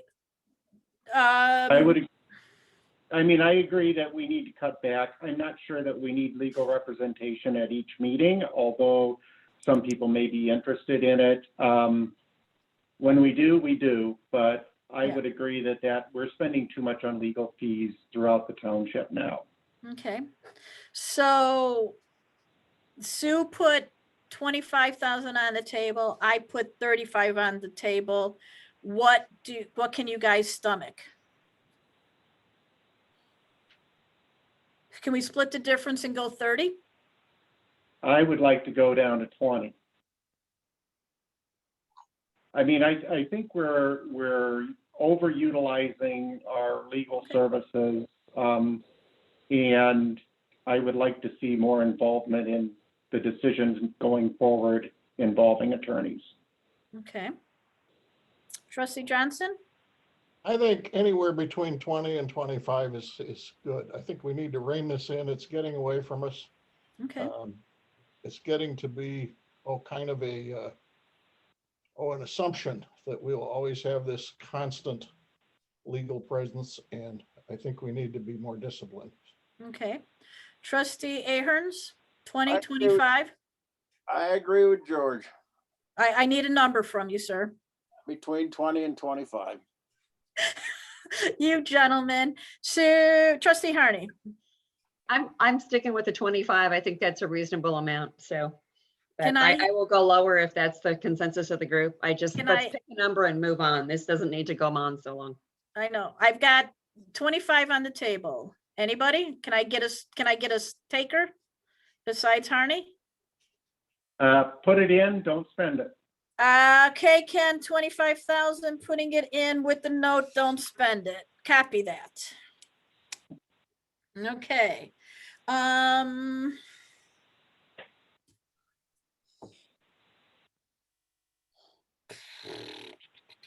Line. Legal services, hang on, guys, I've got to flip my page. Line 76, other professional services. We put 15,000 in there. You put 3 question marks, but I didn't understand what you were asking me. I just don't know what those professional services are going to at this point. The 12,000 we spent this year so far. Just wanted to comment. Okay, what did we? Where is that money going? I can tell you in 1 second. Let's see.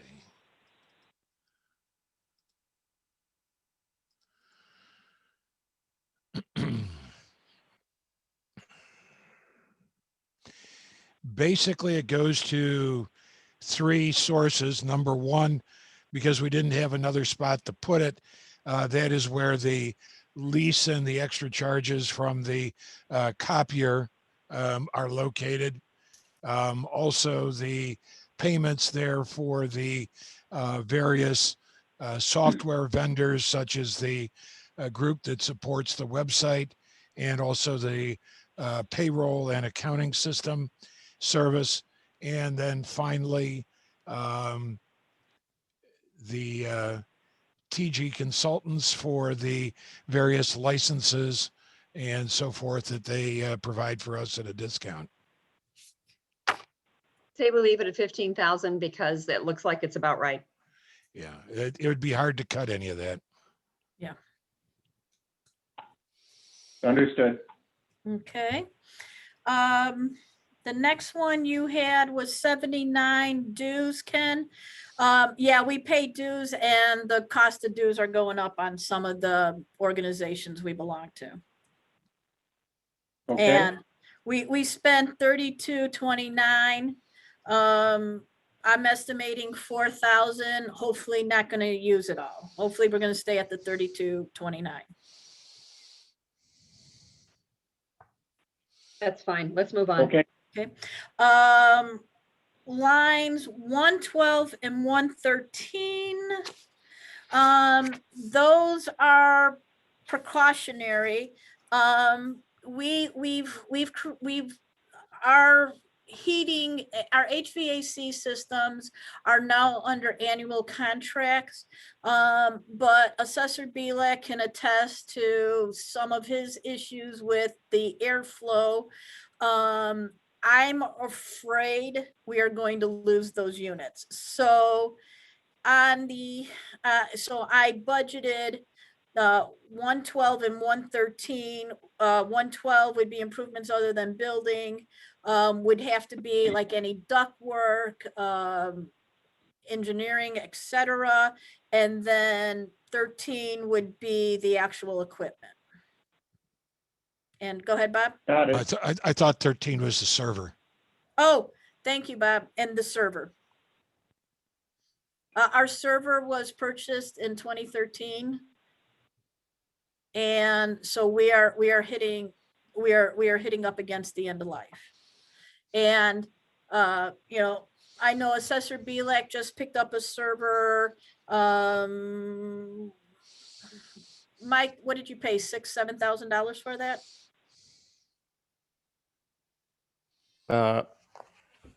Yes. You're right. Okay, thank you. Yeah, sorry, I didn't mean to. All right. Okay. Just a comment. Can I, would it be possible at all to apply any of that CARES Act relief or request that for a newer, better system with built-in, I don't know, bacteria or anything like that? No, unfortunately, that money can't be used that way. The expenses were anything that were expensed between March and December 31st. The rest of it is for general emergency assistance. Okay. Yeah, but that's one of the things, Mike, I agree with you. I think if we have to replace the units, I think we have to have like ozone and you know, and reasonably, I'd have no idea what this would cost. However, we do have the $900,000 in capital from the Illinois State Capital Project, which we could potentially use that money, you know, to if the units cost more than $10,000, we could draw from there. So let's leave these in if everybody can agree with that, because they sound reasonable to me. Yeah. Okay. All right, line 125. Mike, you might want to put your face back on there. Well, you know, excuse me for a second. Oh, I'm going to go sure. check on Rose. She had surgery today and it's 9 o'clock already. So you know what, everybody, I am going to pause the recording, and is it all right? Let's all take a 5-minute break and please come back, okay? All right. I Done. want to alert everyone that if it goes past 10, maybe I'm going to make a motion for a recess. I was up Okay. at 4 in the morning this morning too. We understand. Been a long How is day. Rose feeling, George? How is she feeling? She's doing good. She's had her knee replaced. All right, we are back in session. Thank you very much. We left off with a conversation on line 125, which is in the assessor's ballot, the assessor's budget. Trustee Harney asked for this assessor's wage calculator, which, thank you, Mike, for emailing to all of the trustees and myself. Did you, after seeing the wage calculator, was there additional questions? I'm concerned about the 3% pay increases. I don't know that we can manage that. It seems wrong. If just part of the staff gets it, it seems wrong to me. If you, okay, if you look at it, I understand 3%. It is a weird number, and it is really just $1 a person is what 3% kind of comes out to. A little bit more. It's a little less or a little bit more for some people, but that's what 3% comes out to, is about $1 a person. $1 an hour per person? Oh, that's all? Yeah. Okay, I guess that's all right. As long as, I just want it to be equitable with the rest of the staff. Well, That's my and goal. we haven't gotten, you know, no one asked any questions about the supervisor staff or the open space staff. You know, so, and I gave in my budget $1 or 3% for everyone also. Okay. So I had a question regarding the assessor staff. Is that all current existing staff? Because I was expecting a decrease based on last year's, he was not going to hire somebody to replace a staff member for 12 months, and I don't know when that person left and what the dollars were in for that. The budget presented forward is only for 4 full-time staff members and 1 part-time person, if you did not look at the wage calculator that I sent out. And it is a decrease over last year. And I believe last year, I don't think I had any part-timers. You did not. And just to remind everybody, in November, Assessor Bielak, said that taking into account his compensation, he would be able to, he wouldn't replace his 1 retiring person, but he would most likely need a part-timer, which is known as employee, because there's nobody sitting in that seat. So it is a significant, just about a little, about a $30,000 decrease from last year. Yeah, right? a little over 30. A little over 30. Yeah. Okay. Right. And then just as far as overtime, because I did not look at the overtime in the wage calculator, did you calculate any overtime? Because most of your staff work 72 hours, correct? Correct. There is no So they don't overtime. get overtime. There's no overtime. There's no wiggle room in here except for the part-time. And, hopefully there will only be 26 pay periods. We ran into a problem with that a couple of years ago. But there's no overtime. I pay compensation. Yes, thank you. Compensatory. Yes. Oh, good word. Thank you. Yeah. Yeah. So. But it did look like based on your, well, this is another line item, but the Go ahead and jump in. unemployment insurance and the employee insurance looked like it went up significantly, even though we budgeted for an additional person last year. Oh, that is the difference. That's true. I did include a full budgeting for, in case one of the employees left that is getting the stipend currently. That's why the decrease wasn't as much, because last year my budget was adjusted by that amount. Right. And and so we always, when Bob and I look at the budget, we always take into account, we have employees who take the stipend, but at any time their partners or their spouses could lose, they could lose their insurance, and then they would jump on our plan. So we always budget for it. As for the unemployment insurance, you guys should be very proud of us. Actually, unemployment insurance is lower because our rate factor has changed with the state of Illinois. So that's a good thing. Yes, it is. Okay.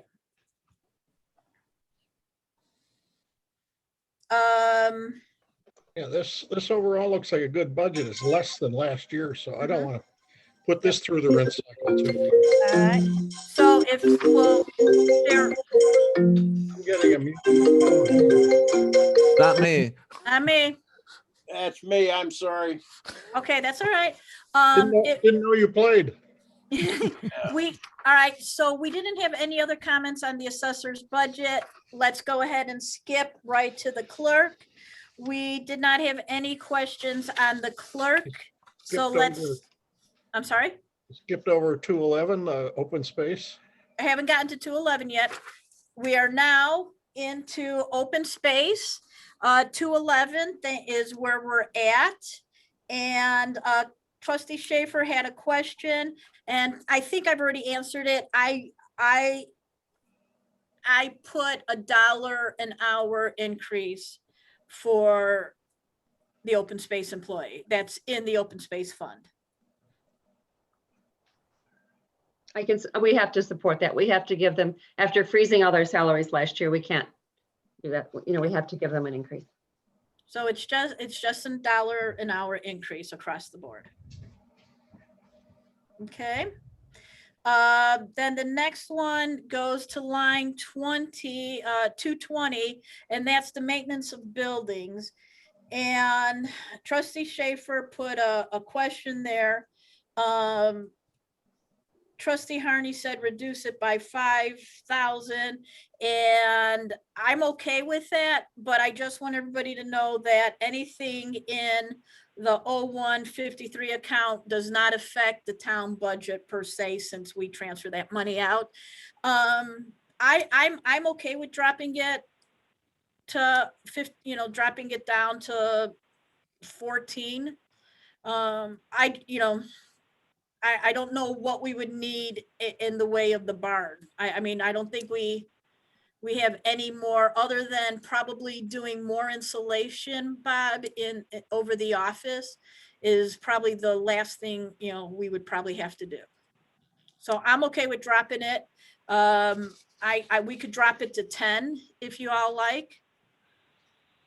What about the windows at the house? Were they ever replaced? No, and it's from the estimates we received, it appears it's not justified to spend that kind of money. Okay. I mean, if somebody else, George gave me his window guy, and I mean, he was just, I mean, the numbers are just insane.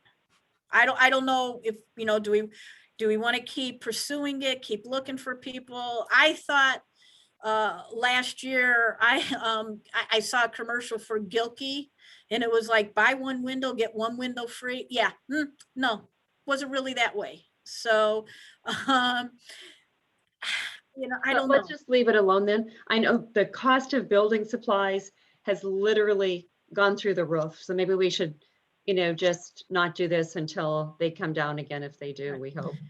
So do you want me to move line 220 from 18,000 to 10,000?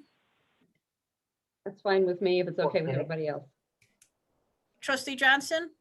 I would support that. Trustee Aherns? There's also another option to consider here. I saw an Anderson ad, and you don't have to do all your windows at the same time. Okay, can you send me that Anderson ad? Is a TV. Oh. Into my TV. All right, I'll Bob, can you make a note, Anderson windows, please? Hang on, I'm making a note here, guys. Okay, I'll look at it tomorrow. We could spread this over 5 years and do them all, maybe. Maybe. Okay, Trustee Schaffer, are you okay with moving that to 10,000? I'm okay. Trustee Aherns? I guess I agree. I was not listening. Okay, all right. We're going to move line 220 to $10,000. The next one is lines 225 through 230. And Trustee Johnson made a comment. You're right, Trustee Johnson. Last year we budgeted money.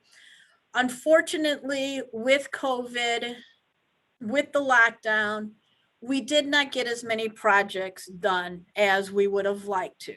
I still can't get anybody to come in to look at the trails at Jelke or Raceway.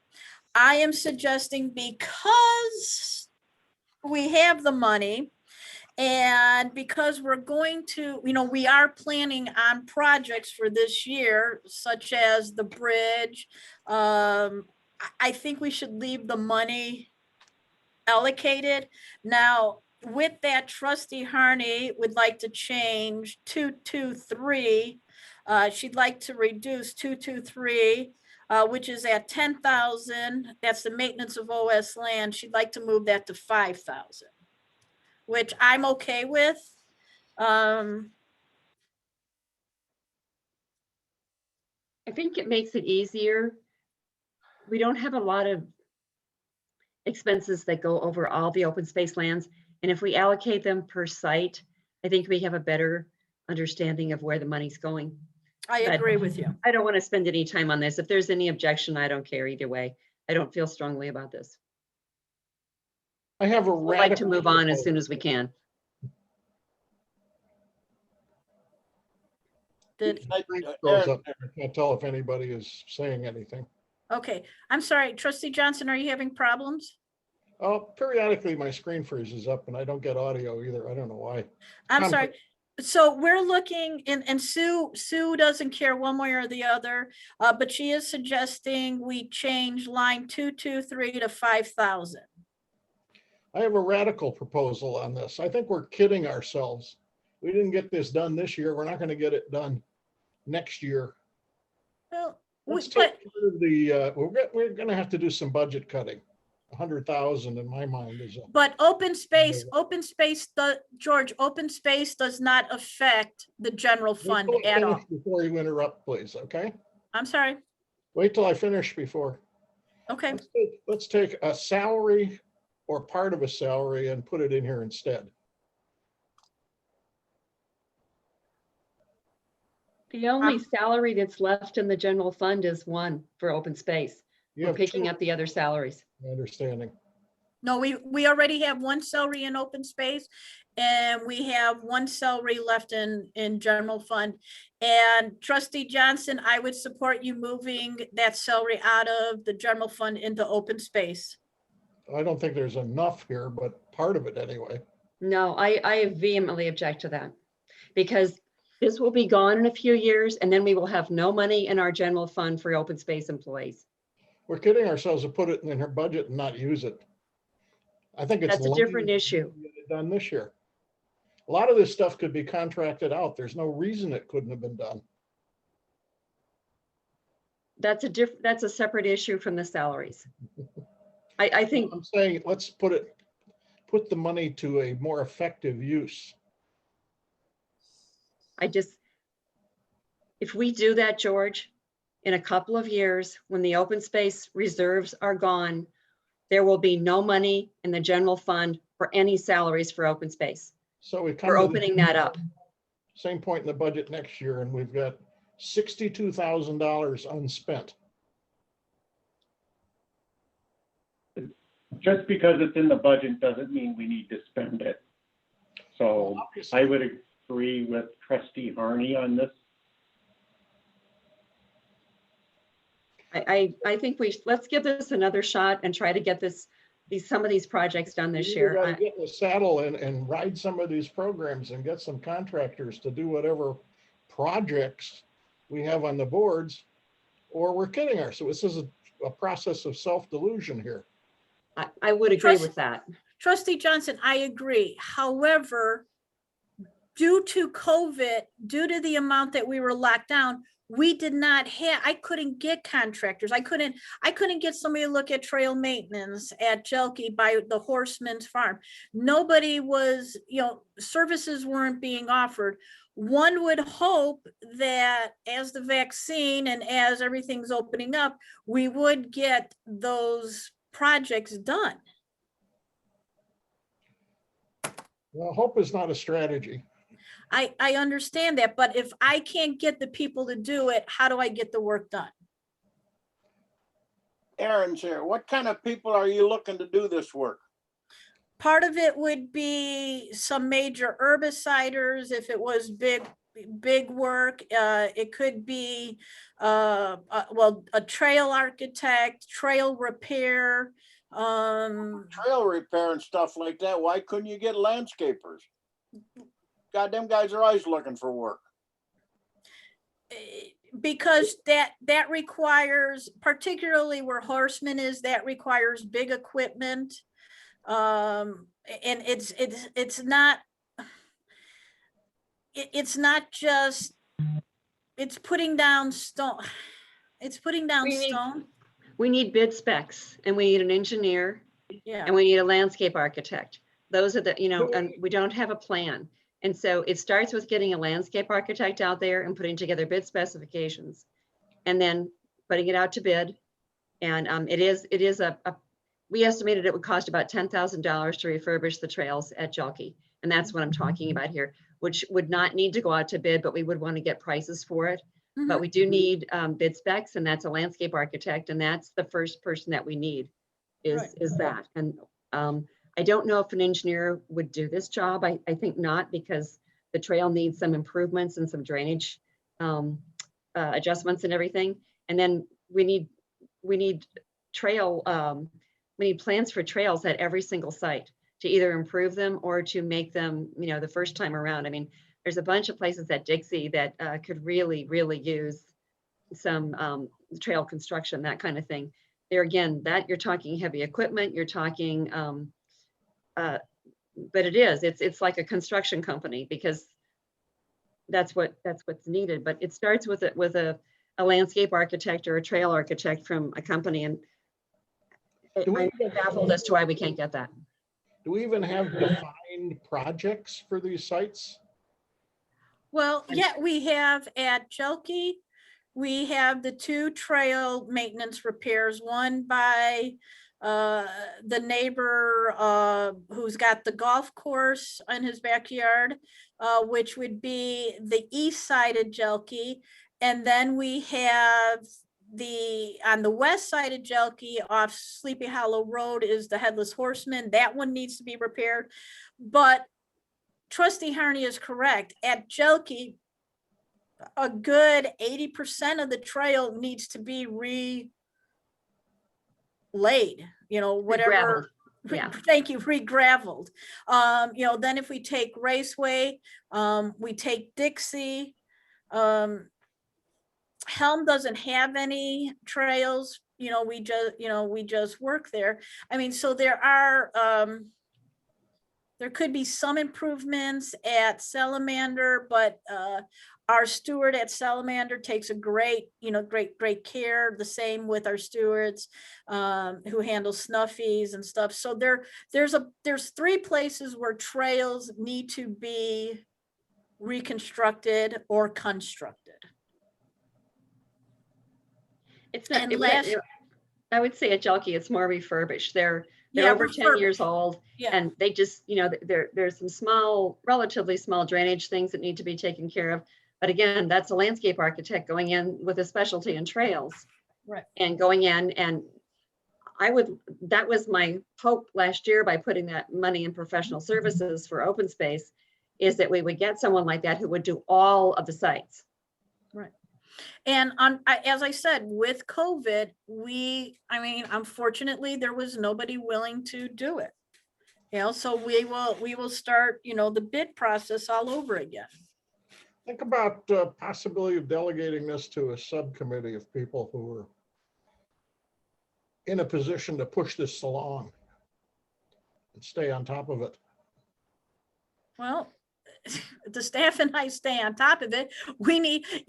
I need a committee who can find me people who will do the work. I mean, Trustee Harney, I went through her records, but she also told me who to call, and he wouldn't, he was not interested. You have a lot on your plate with the 708. I agree. And so forth. Maybe a subcommittee. Okay. I think George is volunteering for this. That's what I'm hearing. I'm hearing George's last hooray is going to be on this subcommittee. Yeah, I'm perfectly willing to do that. Maybe I can talk somebody else into it. All right. I didn't see. So what are we going to do with this money? Are we leaving it alone? Well, I'll lower the maintenance of OS lands to 5,000, but I think we should leave the rest of the money alone because we do have projects that need to be done. What's everybody else think? I think we should just leave it in there because it doesn't make any difference in the overall deficit. Whatever we reduce out of this part of the budget will just reduce the transfer in from open space reserves. And so it'll be, it won't make any difference in our deficit numbers. You're right about that. You're absolutely right. And we can always go with Trustees Schaffer's way. Don't use it if we don't have to. I would agree. you know. All right, we did have a conversation right now about putting a salary in there from the general fund to OS. Trustee Harney is opposed to it. Trustee Johnson's for it. Do Trustee Aherns or Trustee Schaffer have any words to say about it?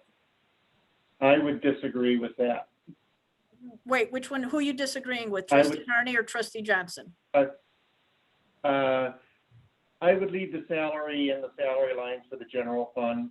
But Okay, otherwise, we're just spending reserves. I got you. Trustee Aherns? That question is moot if we're gonna leave this money in for open space. Okay, That All right. question becomes moot. all right, Leave it where it's at. Leave it in the salary as a salary. okay, I concur. Okay, the next line was Trustee Schaffer, 258.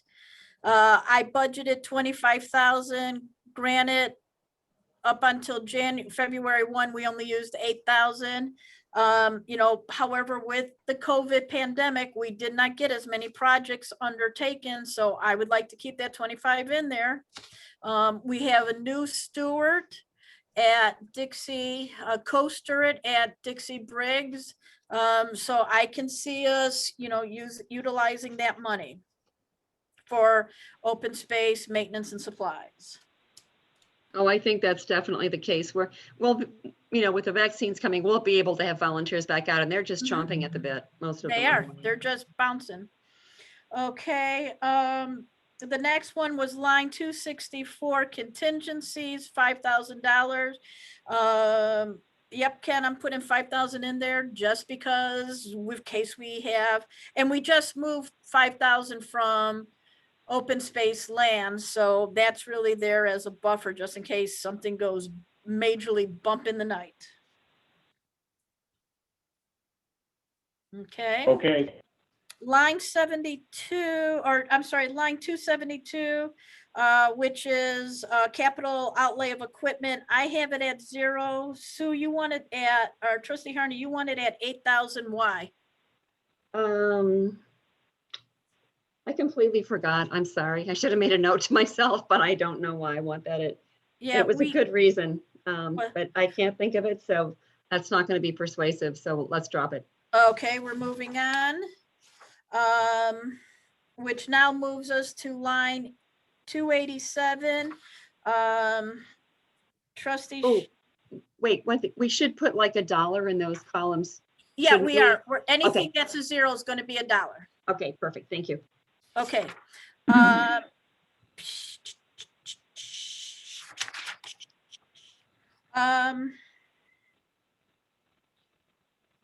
Our next one is line 287, transfers from the town fund. Ken, you had a question about it? I just had the amount. We're only at 18,000 this year, so I thought the 80,000 was generous, but you know, I'm just looking at where we might be able to cut back a little bit. And then I also had the 289, the COVID CARES Act, same question. You know, we got money in the last couple of days. Is that number going to adjust based on activity from the end of this year to activity next year? Probably no. And the reason is the stay of evictions has now been pushed to June 30th of 2021. However, gas and electric, those disconnects could potentially start happening in April. Bob, is that when it is? I believe so. Of this year, of 2021. And then there is, the villages are doing a great job with helping people with their water bills, but the villages are going to be running out of actual revenues, and people are going to have to start paying their, you know, full ride water bills, which means they'll be coming here for emergency assistance. So that's why, you know, that's that whole money. we have not seen the tip of the iceberg when it comes to what's going to happen, the fallout from COVID. Not sure it's going to be. I think there's another factor in here that we need to think about. The stimulus bill, or the stimulus thing, it looks like it's going to go through. That's going to make an enormous difference. And I'm thinking that maybe for the purposes of budgeting, that maybe we could just back these down a little bit. It would cover, it more than covers what we did in the previous year. I wouldn't go below that at all. In fact, it's quite a bit above that. And But you know what, I'm talking about the 316 and 320. So maybe we aren't there yet. Okay, we're not there yet, but okay.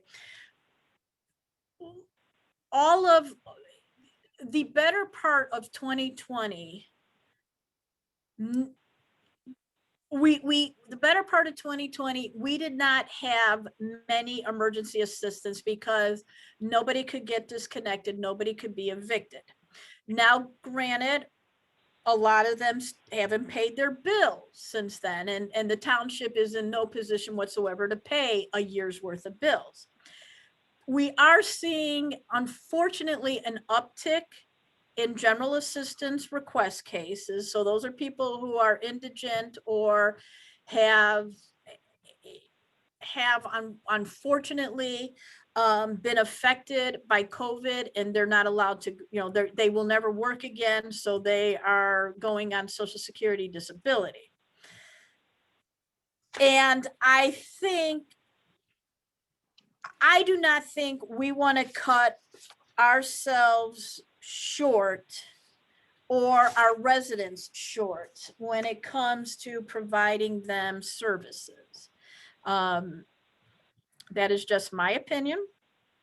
But we wouldn't.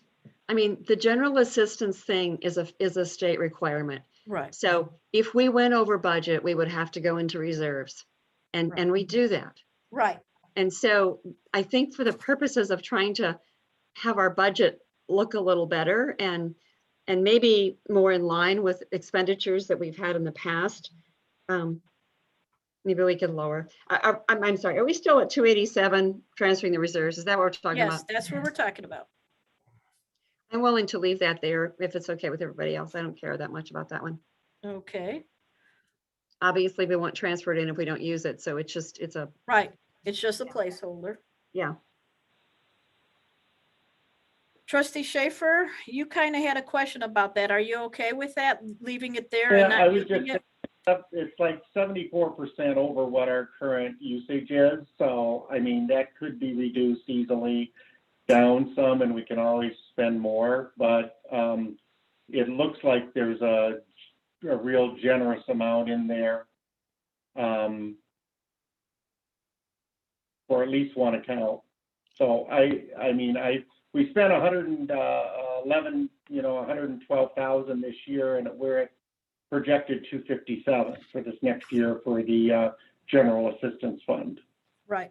So that's twice as much as what we're actually spending this year. So it seems like you got a pretty good buffer there, but like I said, I'm just questioning it because it seems like a large amount based on what we have spent this year, because we've only spent 18,000 and we have 80,000 into the pot.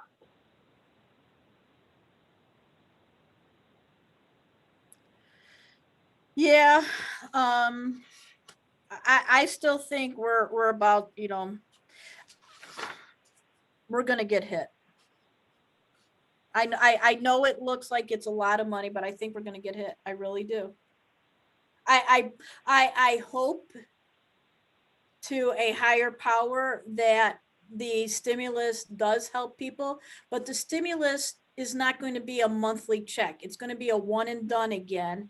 And that's not going to help the person who hasn't paid their rent for the last 13 months or the last 12 months, and their rent is $1,400 a month, or their rent is $900 a month. That stimulus isn't going to help them. They're going to use it to buy food or, There's they're no gonna- way that we can help out somebody who Oh, owns, right. Oh, owes, no, I agree. $25,000, $30,000 on back rent. That's Right. out of our ability. And so Oh. we can't do our budget based on thinking of that. It has to be based on the Well, level of help that we can manage. right. And I don't disagree with you. However, it's not, those people, unfortunately, those people with the large ticket item bills are not going to be helped by the township, and there's nobody else to help them. You know that by GA rules, you cannot pay if somebody's being evicted, you can't pay that eviction notice if they're going to still be evicted. That just doesn't happen.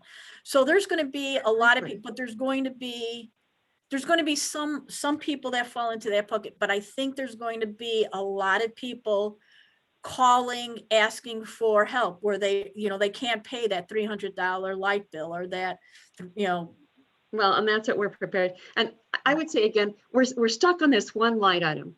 Yeah. Can we just poll and see if everybody, we can just leave it here and move on? Let's cut it to 60,000 and move right on. I can live with that. I'd rather have 80, but I can live with 60. Ken, I'd agree with 60. Trustee Johnson, I agree. I'll move it to 60. Okay. Okay. Ken, you asked a question about salaries. Once again, the answer is $1 increase. The same. I looked at the projected increase, and I think it was less than 5%. It's 5% less than what you're projected for this year, I think. So I think the calculation, if it's the same employee, is off. Well, I have the salary going from 13, well, without, you mean you think I shorted her? Well, I'm just looking at, you're already at 13,464 this year. So you have to cut for another 8%, and I think you were already 4% less than what her projected this year was going to be. I'm throwing it out there as a question because it didn't look like. You know what, Mike? Trustee Schaffer, I don't have my wage calculator in front of me. Hold on. I mean, well, I will revisit that. I may have, I did not attempt to short her. I thought I gave her $1 increase. Would 15,000 cover it? Do you think that would be enough? Let's just put 15,000 in there, 15,5. Probably might have to go a little higher. I'm looking at that. We're already at 14. Let's go 16 then. 14.6 or something. So yeah, let's go 16. Let's go 16, and then it'll be what it's going to be. Okay. Yeah. Okay, that's fine. I can do that. Thank you. Oh, Mike has a question. Go ahead, Mike. Speaking of the $1 increase, I did not know that you were giving a $1 increase or looking at a $1 increase across the board for your employees. I did not budget that way. Yes. Well, that was what right. your 3% equates to $1. It's short actually by about $1,000. I just recalculated it. So some of them were only like 64 cents at 3%. So if it's $1,000, that's nothing in our budget. Just go ahead and Mike that's a rounding error. Mike, redo your calculator to do $1 across the board and just send it back to me and I'll fix it. Okay. All right. Thank you. Thank you. All right, so now we keep moving on. Unemployment insurance, I told you we're getting a lower rate. The 316. It seemed like a lot because we're at $182 already for this year, and you were budgeting for 100. Did it go down by 100? Did it go down by half? Well, almost. That's the okay. Yeah. I'm all for that. Me too. Sounds good. Okay. That was 316. No, 316 is the GA flat grant. Oh, I'm sorry. Yeah. No, we're moving on to 316. 316 is the GA flat grant. I have it at 75,000. That's what we had it last year. And with our uptick of new GA clients, I think that's that's a satisfactory number. This is another one, I think, we're at just under 50,000 this year. It seems to me that a closer number for budgeting purpose would be 60, 65. That would help our budget numbers. And again, this is a mandatory program. So Right. if we go over that, we will spend it because we have to. I think, unless Kurt's going to yell at me, this falls within the supervisor's preview. I will agree to 65,000. Well, if I may Okay. comment. Well, I think the GA is one that's going to be hard to cut. I've got roughly 7 to 8. In fact, I have 8 active cases right now. 8. And three more coming in. And 3 pending. But each one is roughly about 7,200, between 7 and 7,200 a year in possible expenditure. So if we're up to 10, we're already at 72,000. So, so yeah, so I think we got to leave it at 75. I just got another new one today that you may not have. Oh, so that's number 4. So we may have be at 11. 10 or 11 cases. So I think the 75 is going to be a fairly accurate estimate for this year. Okay, I can agree to that. I withdraw my objection then too. I'm okay with 75. Okay, moving down to 320, which is the EA. We have it at 70. Granted, nothing, we just started in October, November, December, started paying water bills and some emergency lighting. That's what that roughly $10,000 is. Come May, if the utilities start to disconnect, that number is going to shoot up. So I would like to keep it at 70,000. Given what Bob said, I guess, and it's not that much money. I wanted to go down to 60, but it was at 65 before. I can withdraw my objection if it's okay, unless somebody else feels strongly. Okay. Okay. Moving on to the cemetery, line 358, which is cemetery lots, and then 359. These were both Trustee Schaffer's questions. Unfortunately, we have had a record year at the cemetery. We are expecting this trend to continue. However, I want to be conservative. So yes, in cemetery lots up until February 1, we were at 137,000. I don't know if we're going to be that high or thereabouts, but I think realistically and conservatively 85,000 for lot sales is adequate and appropriate. And the columbarium niche sales, we do have in their expenses for advertising. The cemetery board, the 3-member board, they wanna do different newspaper advertisements and other in advertising the columbarium.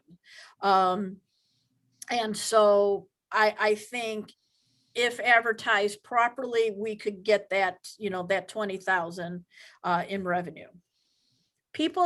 Which line item are we on here? I'm sorry. I'm sorry, line item 359. That's a revenue line item. You can't put expenses like that in there. No, I said that's what I'm expecting. I'm expecting the sale of niches to go to $20,000. Okay, got that. But then the revenue, that's revenue. So let's talk about the advertising later. Right. I get that, but I'm telling you how I'm justifying the uptick in the revenue. Okay. Okay. That was all I had for the cemetery. Other than the $100,000 transfer from the Illinois Capital Grants, which is line 370. That's how we're going to pay for the roads to be done in the expenses, but only if the project is approved via the capital grants database. Okay. Let's now move on. Ken, did you have any other questions on the cemetery, or did I make that clear? No, I think it's pretty close. The only other one I had was open space fuel reimbursement, and it was like 5,500, and we're only at like 27. So I just questioned that because it seemed to be fairly high. That's what on average what we would normally use. Okay, got it. Okay, so just keeping with that. The next one is line 438. 438 is capital outlay equipment. That's for the new Kubota. They need to replace their old Kubota. And that is just the list price is 20,000. As you know, when we bought the last Kubota, we were able to make a significant decrease in its cost. I would hope to do the same thing this time around. Okay.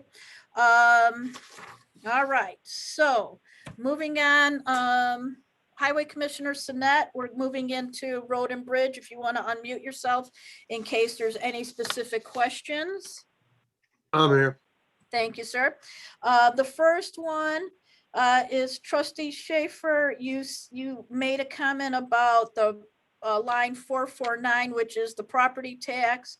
I just want to remind you that you kept all the property tax revenue at 4%. That's what 790 is. The state. So, ooh, go ahead. well, I was going to say, but we have already received 794,000, and this is actually a decrease from last year. Is that correct? I thought our revenue should go up based on property taxes going up by at least 1 or 2%, but the projection was 790,000, and we're already at 794,000. Yeah. That was my question.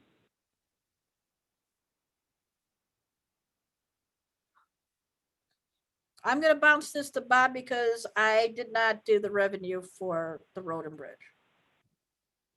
Well, again, the 790 was what we projected as part of the levy document.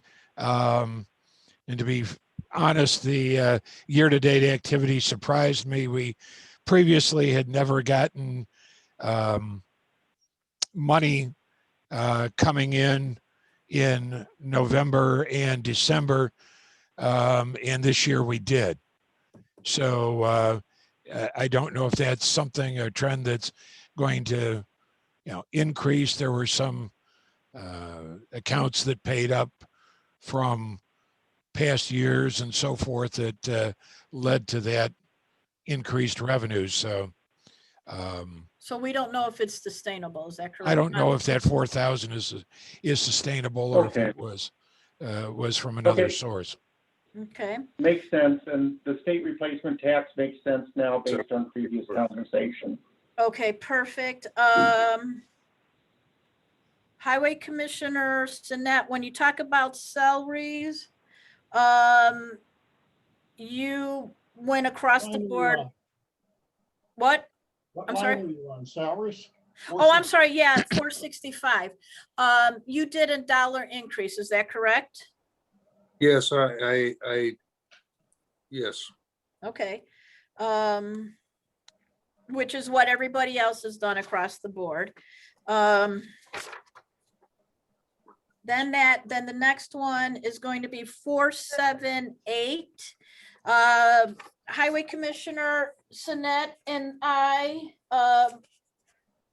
met this afternoon and we talked about the maintenance of building and do you want to just give a quick overview on that siding and then I'll tell them what we kind of, our thought process on it? Sure. The cold storage building, which is directly west of the new salt building, the siding is literally falling off the studs on the wall, and it's terribly warped. It's shot. It needs to be resided. And the big long brown building, it's not completely bad. I think I can do maybe a quarter or half of it, and it'll all look the same and look nice again. But the cold storage definitely has to be fixed. And I've gotten one estimate on it already. I think it was right around 26,000. So I had 30 budgeted, and I'm gonna try to get it done for that 25, 26 so I can. Right. So this afternoon, when Highway Commissioner Sinnett and Mr. Block and I met, we talked about taking 24,000 of that 30 and moving it to the road and bridge building and equipment, which is where it probably belongs, and moving it to line item 561, which would decrease line number 478 to $6,000. And it would then increase line item 561 to $35,000. And he does have money in the building and equipment fund to cover that. Because we're dealing with deficits in both of these budgets that are significant. And there are no reserves. Or not very much in reserves. Am I correct about that? Well, in 04, you're correct. In the 05 account, we're going to end the year with like 130,000 in his 05 account. Then that's a good transfer, the one that you suggested, but that's not very much in reserves. Does he have any, are there any reserves in the general road and bridge? Well, downstate, there's about 300,000. There are reserves. Okay, Yes. I was not aware of that. Yeah, there's, Yeah. that's the ILTIP account, the, Oh, I don't care what account it's in, Bob. Yeah. It's just the reserves. yeah, there are reserves for road and bridge Okay, good downstate. to know. Thank you. Okay, then as we go through I'd everything, like to go back one step here, sorry. good. Aherns, that siding in that's maintenance of buildings.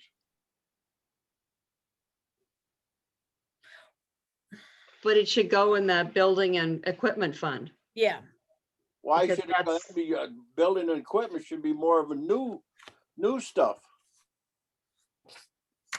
Well, you're basically expanding the useful life of an asset, so you're basically improving your capital value. yeah. That's still maintenance. Well, Mike's probably got the best answer on it. I mean, his people go out if somebody tears an old deck off and puts a new deck on or resurfaces a deck, he uses the permit to increase the value of their home.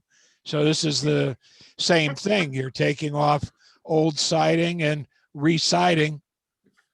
I can't. That's For small. siding, no. I Oh, can't you don't- repossess somebody for siding. Ah, okay. But would it be it's the same principle? It's enhancing the value of the piece of property. In the And it's a marketplace, necessary yes. repair. But this has nothing to do with budgeting, so. No, it But doesn't. does this, so which line item were you transferring it to that you wanted to put it into? It would be moving from line item 478 to line item 561. Which is capital outlay buildings. Okay, would any of the 1.5 million that came in for, or the 900,000 we're getting in, could that qualify for that account? No, because it's not a capital improvement, and I will tell you, that is on my list to make a call about, to see, can we use it for Yeah. the Yeah. highway? The problem with that $900,000 grant, it was granted to the governing body called township. It was not granted to the road and bridge. And from all understanding, the road and bridge can't transfer money to the township, and the township cannot transfer money to road and bridge. And I'm going to guess, without having my law degree and not calling down state yet, they're going to tell me a no. So Kurt, would you like to jump in? Well, I just, quick question. I would think that this is more maintenance. A capital improvement or a capital purchase outlay, to me, is a brand new building. But we can clarify that. Well, then, unfortunately, Highway Commissioner's general fund is now once again $240,000 over budget. We were trying to save money. So unfortunately, I know that Trustee Harney has reduced several lines. Let's go through those lines. Excuse me, I'm going to transfer myself. It's past 10 o'clock.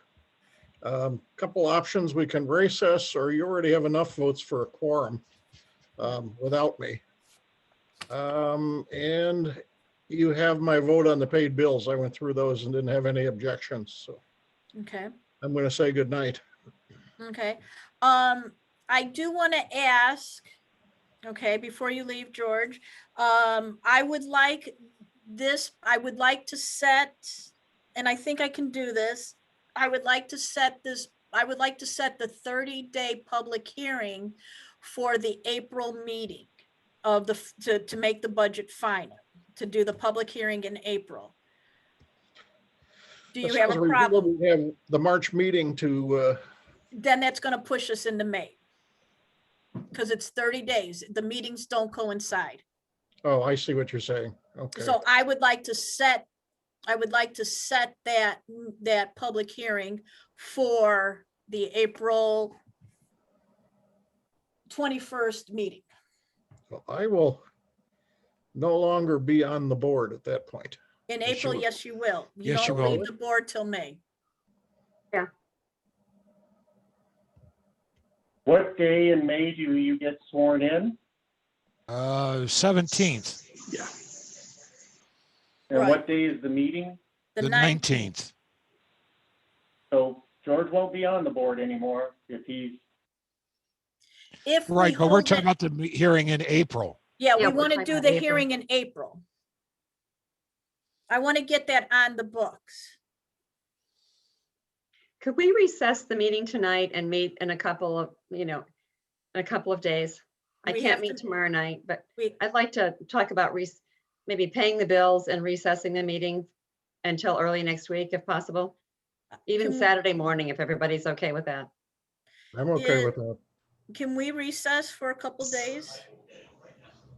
Yeah, we can. I would still recommend just posting the agenda and especially the dial-in information if we are going to recess, and we can just treat it as a special meeting essentially. But yeah, there's no problem with that. Okay. Yeah, Could we settled recess that. till Saturday morning? Well, then I'm going to say maybe we should recess till next week, since Highway Commissioner said he's meeting with the union representation. Did you say Tuesday, Highway Commissioner? I think it's Thursday, Trish. Oh, Thursday? Oh, well, Half a dozen of one, Yeah. 6 of another. I was thinking that he would have an idea of what the union would look like. I'm okay with recessing. hey, till- Trish, Yep. excuse me. So it looks like Monday. I'm a little off on my dates here. Okay. So, The thing is, I'm going to be Sorry. gone next week, and I will have to literally move heaven and earth. I mean, I'm going to have to drive an hour each way to get to a Wi-Fi to make the meeting. So if we could meet Saturday morning, it would really, that would be really ideal. Even I- Sunday morning would be okay. I'd support that because it would be fresher on what we're talking about. I'm going to then suggest meeting Saturday morning at 11 a.m.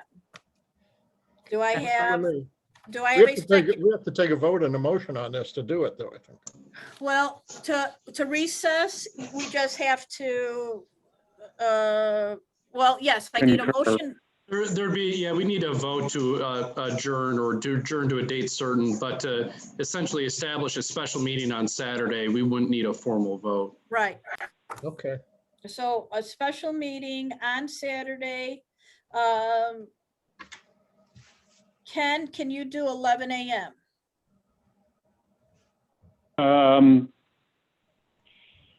I can work around it. Yes. Are we going to impact your work schedule? No. Okay, all right. I just don't want you to, I don't want you to have to be caring for people. Yeah, no, it won't affect work schedule. It'll affect college thing schedule, but not a big deal.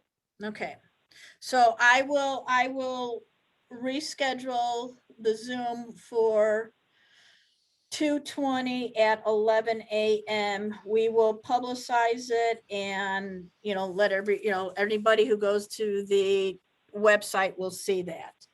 All right, let's move. I'm going to table the budget and let's move to audit and approve the bills, which are Aaron's here. Question before you go. Where are you going to start at with the budget? road and bridge. We're at road and bridge. You're going to go back to this capital outlay and stuff? Well, I think we may, yeah, I mean, road and bridge is going to have to, the highway commissioner with road and bridge general fund is going to have to come up with $240,000 worth of cuts then. Okay. He's got, Scott, unfortunately, you got 3 days. All right. Or transfer money in, correct? Or transfer money in from downstate, correct. He can use his reserves downstate, which if we use all 240, that will decimate his downstate account. No, we have control over that. Yes, we do. We do not have to approve that. That Can is we correct. discuss this Saturday? Yes, we let's can. discuss it. Yeah. All right. So I am looking for a motion to approve the bills. And I need a first and a second. So moved. I have Trustee Harney. Do I have a second? Second. I have Trustee Aherns. Are there any questions about the bills? I had, Wait, hang on. Bob was raising his hand. Did everybody see the additions to the bills that were sent out this afternoon, or do we need to read them? I No, saw. I did not. Okay. All right. We have 7 or 8 additions to the bills. We have associated property counselors. That's the assessor's office. Payment of $500 for an appraisal fee of part of the Randall Road commercial corridor property. We have bill from Cardinal Office Supply for the clerk's office for ring binders, manila folders, hanging folders, etc. for $160.56.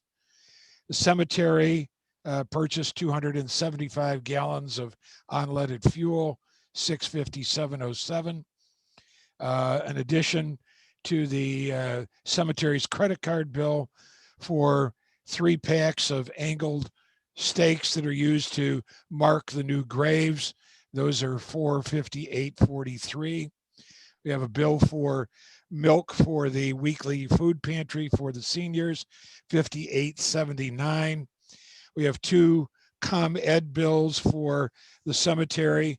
They're meter 1 for $31.13, meter 2 for $279.08. The Village of East Dundee for the water service at the East Dundee Cemetery for $198.18, and alarm detection services for the assessor's office for the quarterly monitoring service for their panic alarms for the period of March through May for $149.89. Total additions, $2,493.09.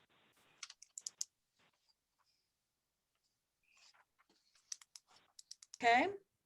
Are there any more discussions on the bills? Yes, I did have a question. What page? I don't know, it's just off the top. You purchased salt for the township, That is correct? and you paid approximately $7 a bag for salt, Correct? which ain't a bad price, I don't feel. Why did the cemetery buy from the same place and pay $11.25 a bag? Okay, the first one was just a need purchase for the cemetery. They had to get salt out, I believe, for a funeral. And that was before we found out that the highway department was not going to furnish salt for the town office, the cemetery, and open space. So when we found out that need, then we went back and bought the full pallet load pricing, and that reduced the per bag cost.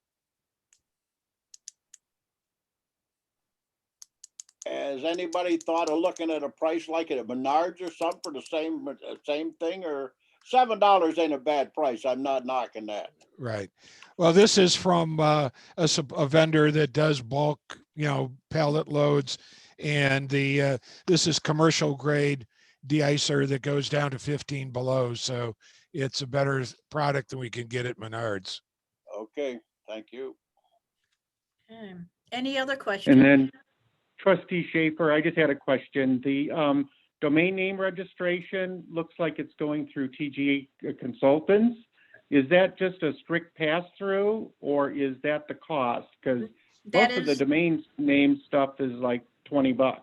No, yeah, so it is a straight pass-through. It includes the SSL certificate. Okay, thank you. It's a pass-through. Okay, any others? Okay. All right, so I am going to call the roll. Trustee Harney. Yes. Trustee Aherns. Yes. Trustee Johnson. Yes. Trustee Schaffer. No. And Supervisor Glees says yes, that's 4, it passes. I now have several budgets, but budget transfers number 12 through 22. Is it possible to do these on Saturday? No, because I got to pay bills tomorrow. No. Okay, I'm going to move that we do the budget transfers, all of them. That's fine with me. Did you all take a look at them and you all are okay with them, or do you want me to read them to you individually? Well, we still need a second before you decide that. Oh, I need a first and a second. Sue made the first. Okay, I'm sorry. Do I have a second? I second the idea of doing them as a conglomerate. Who was that? Johnson. Thank you very much. Okay. Do you need me to read them to you? Or are you comfortable with what you saw in your packet? I read mine in my packet and I'm comfortable with them. Same for me. Trustee Aherns? I'm okay. Trustee Schaffer? I'm okay. All right, with that, I am asking for the approval by roll call of budget line item transfer request number 12 through 22. Trustee Aherns. Aye. Trustee Johnson. Aye. Trustee Schaffer. Aye. Trustee Harney. Aye. And Supervisor Glees, that's an aye. I am now looking for I'm looking for a motion to adjourn. Recess. Are we doing this as an adjournment, or are we doing this as a recess? We are doing this as a recess. Well, okay. are doing is a recess. Okay. right? This is a recess. Frankly, from a legal perspective, it's not going to matter too much. We're going to repost the agenda anyway. So if we want to adjourn or recess, whatever the board feels, but there's no legal language that we need to use. Let's just adjourn and we'll post the new one by tomorrow night. Yeah, we just need the 48 hours notice. Yeah. Okay. All right, we'll repost it. So do I have a motion to adjourn? So moved. Do I have a second? Second, Johnson. All right, Trustee Johnson, Aye. Trustee Schaefer, Aye. Trustee Harney, Aye. Trustee Aherns, Aye. Supervisor Glees. Aye. I will see everybody Saturday at 11 a.m. Thank you. I am stopping the recording. Have Good night. a great night. Good night. Have a good night. Good night. We're thinking.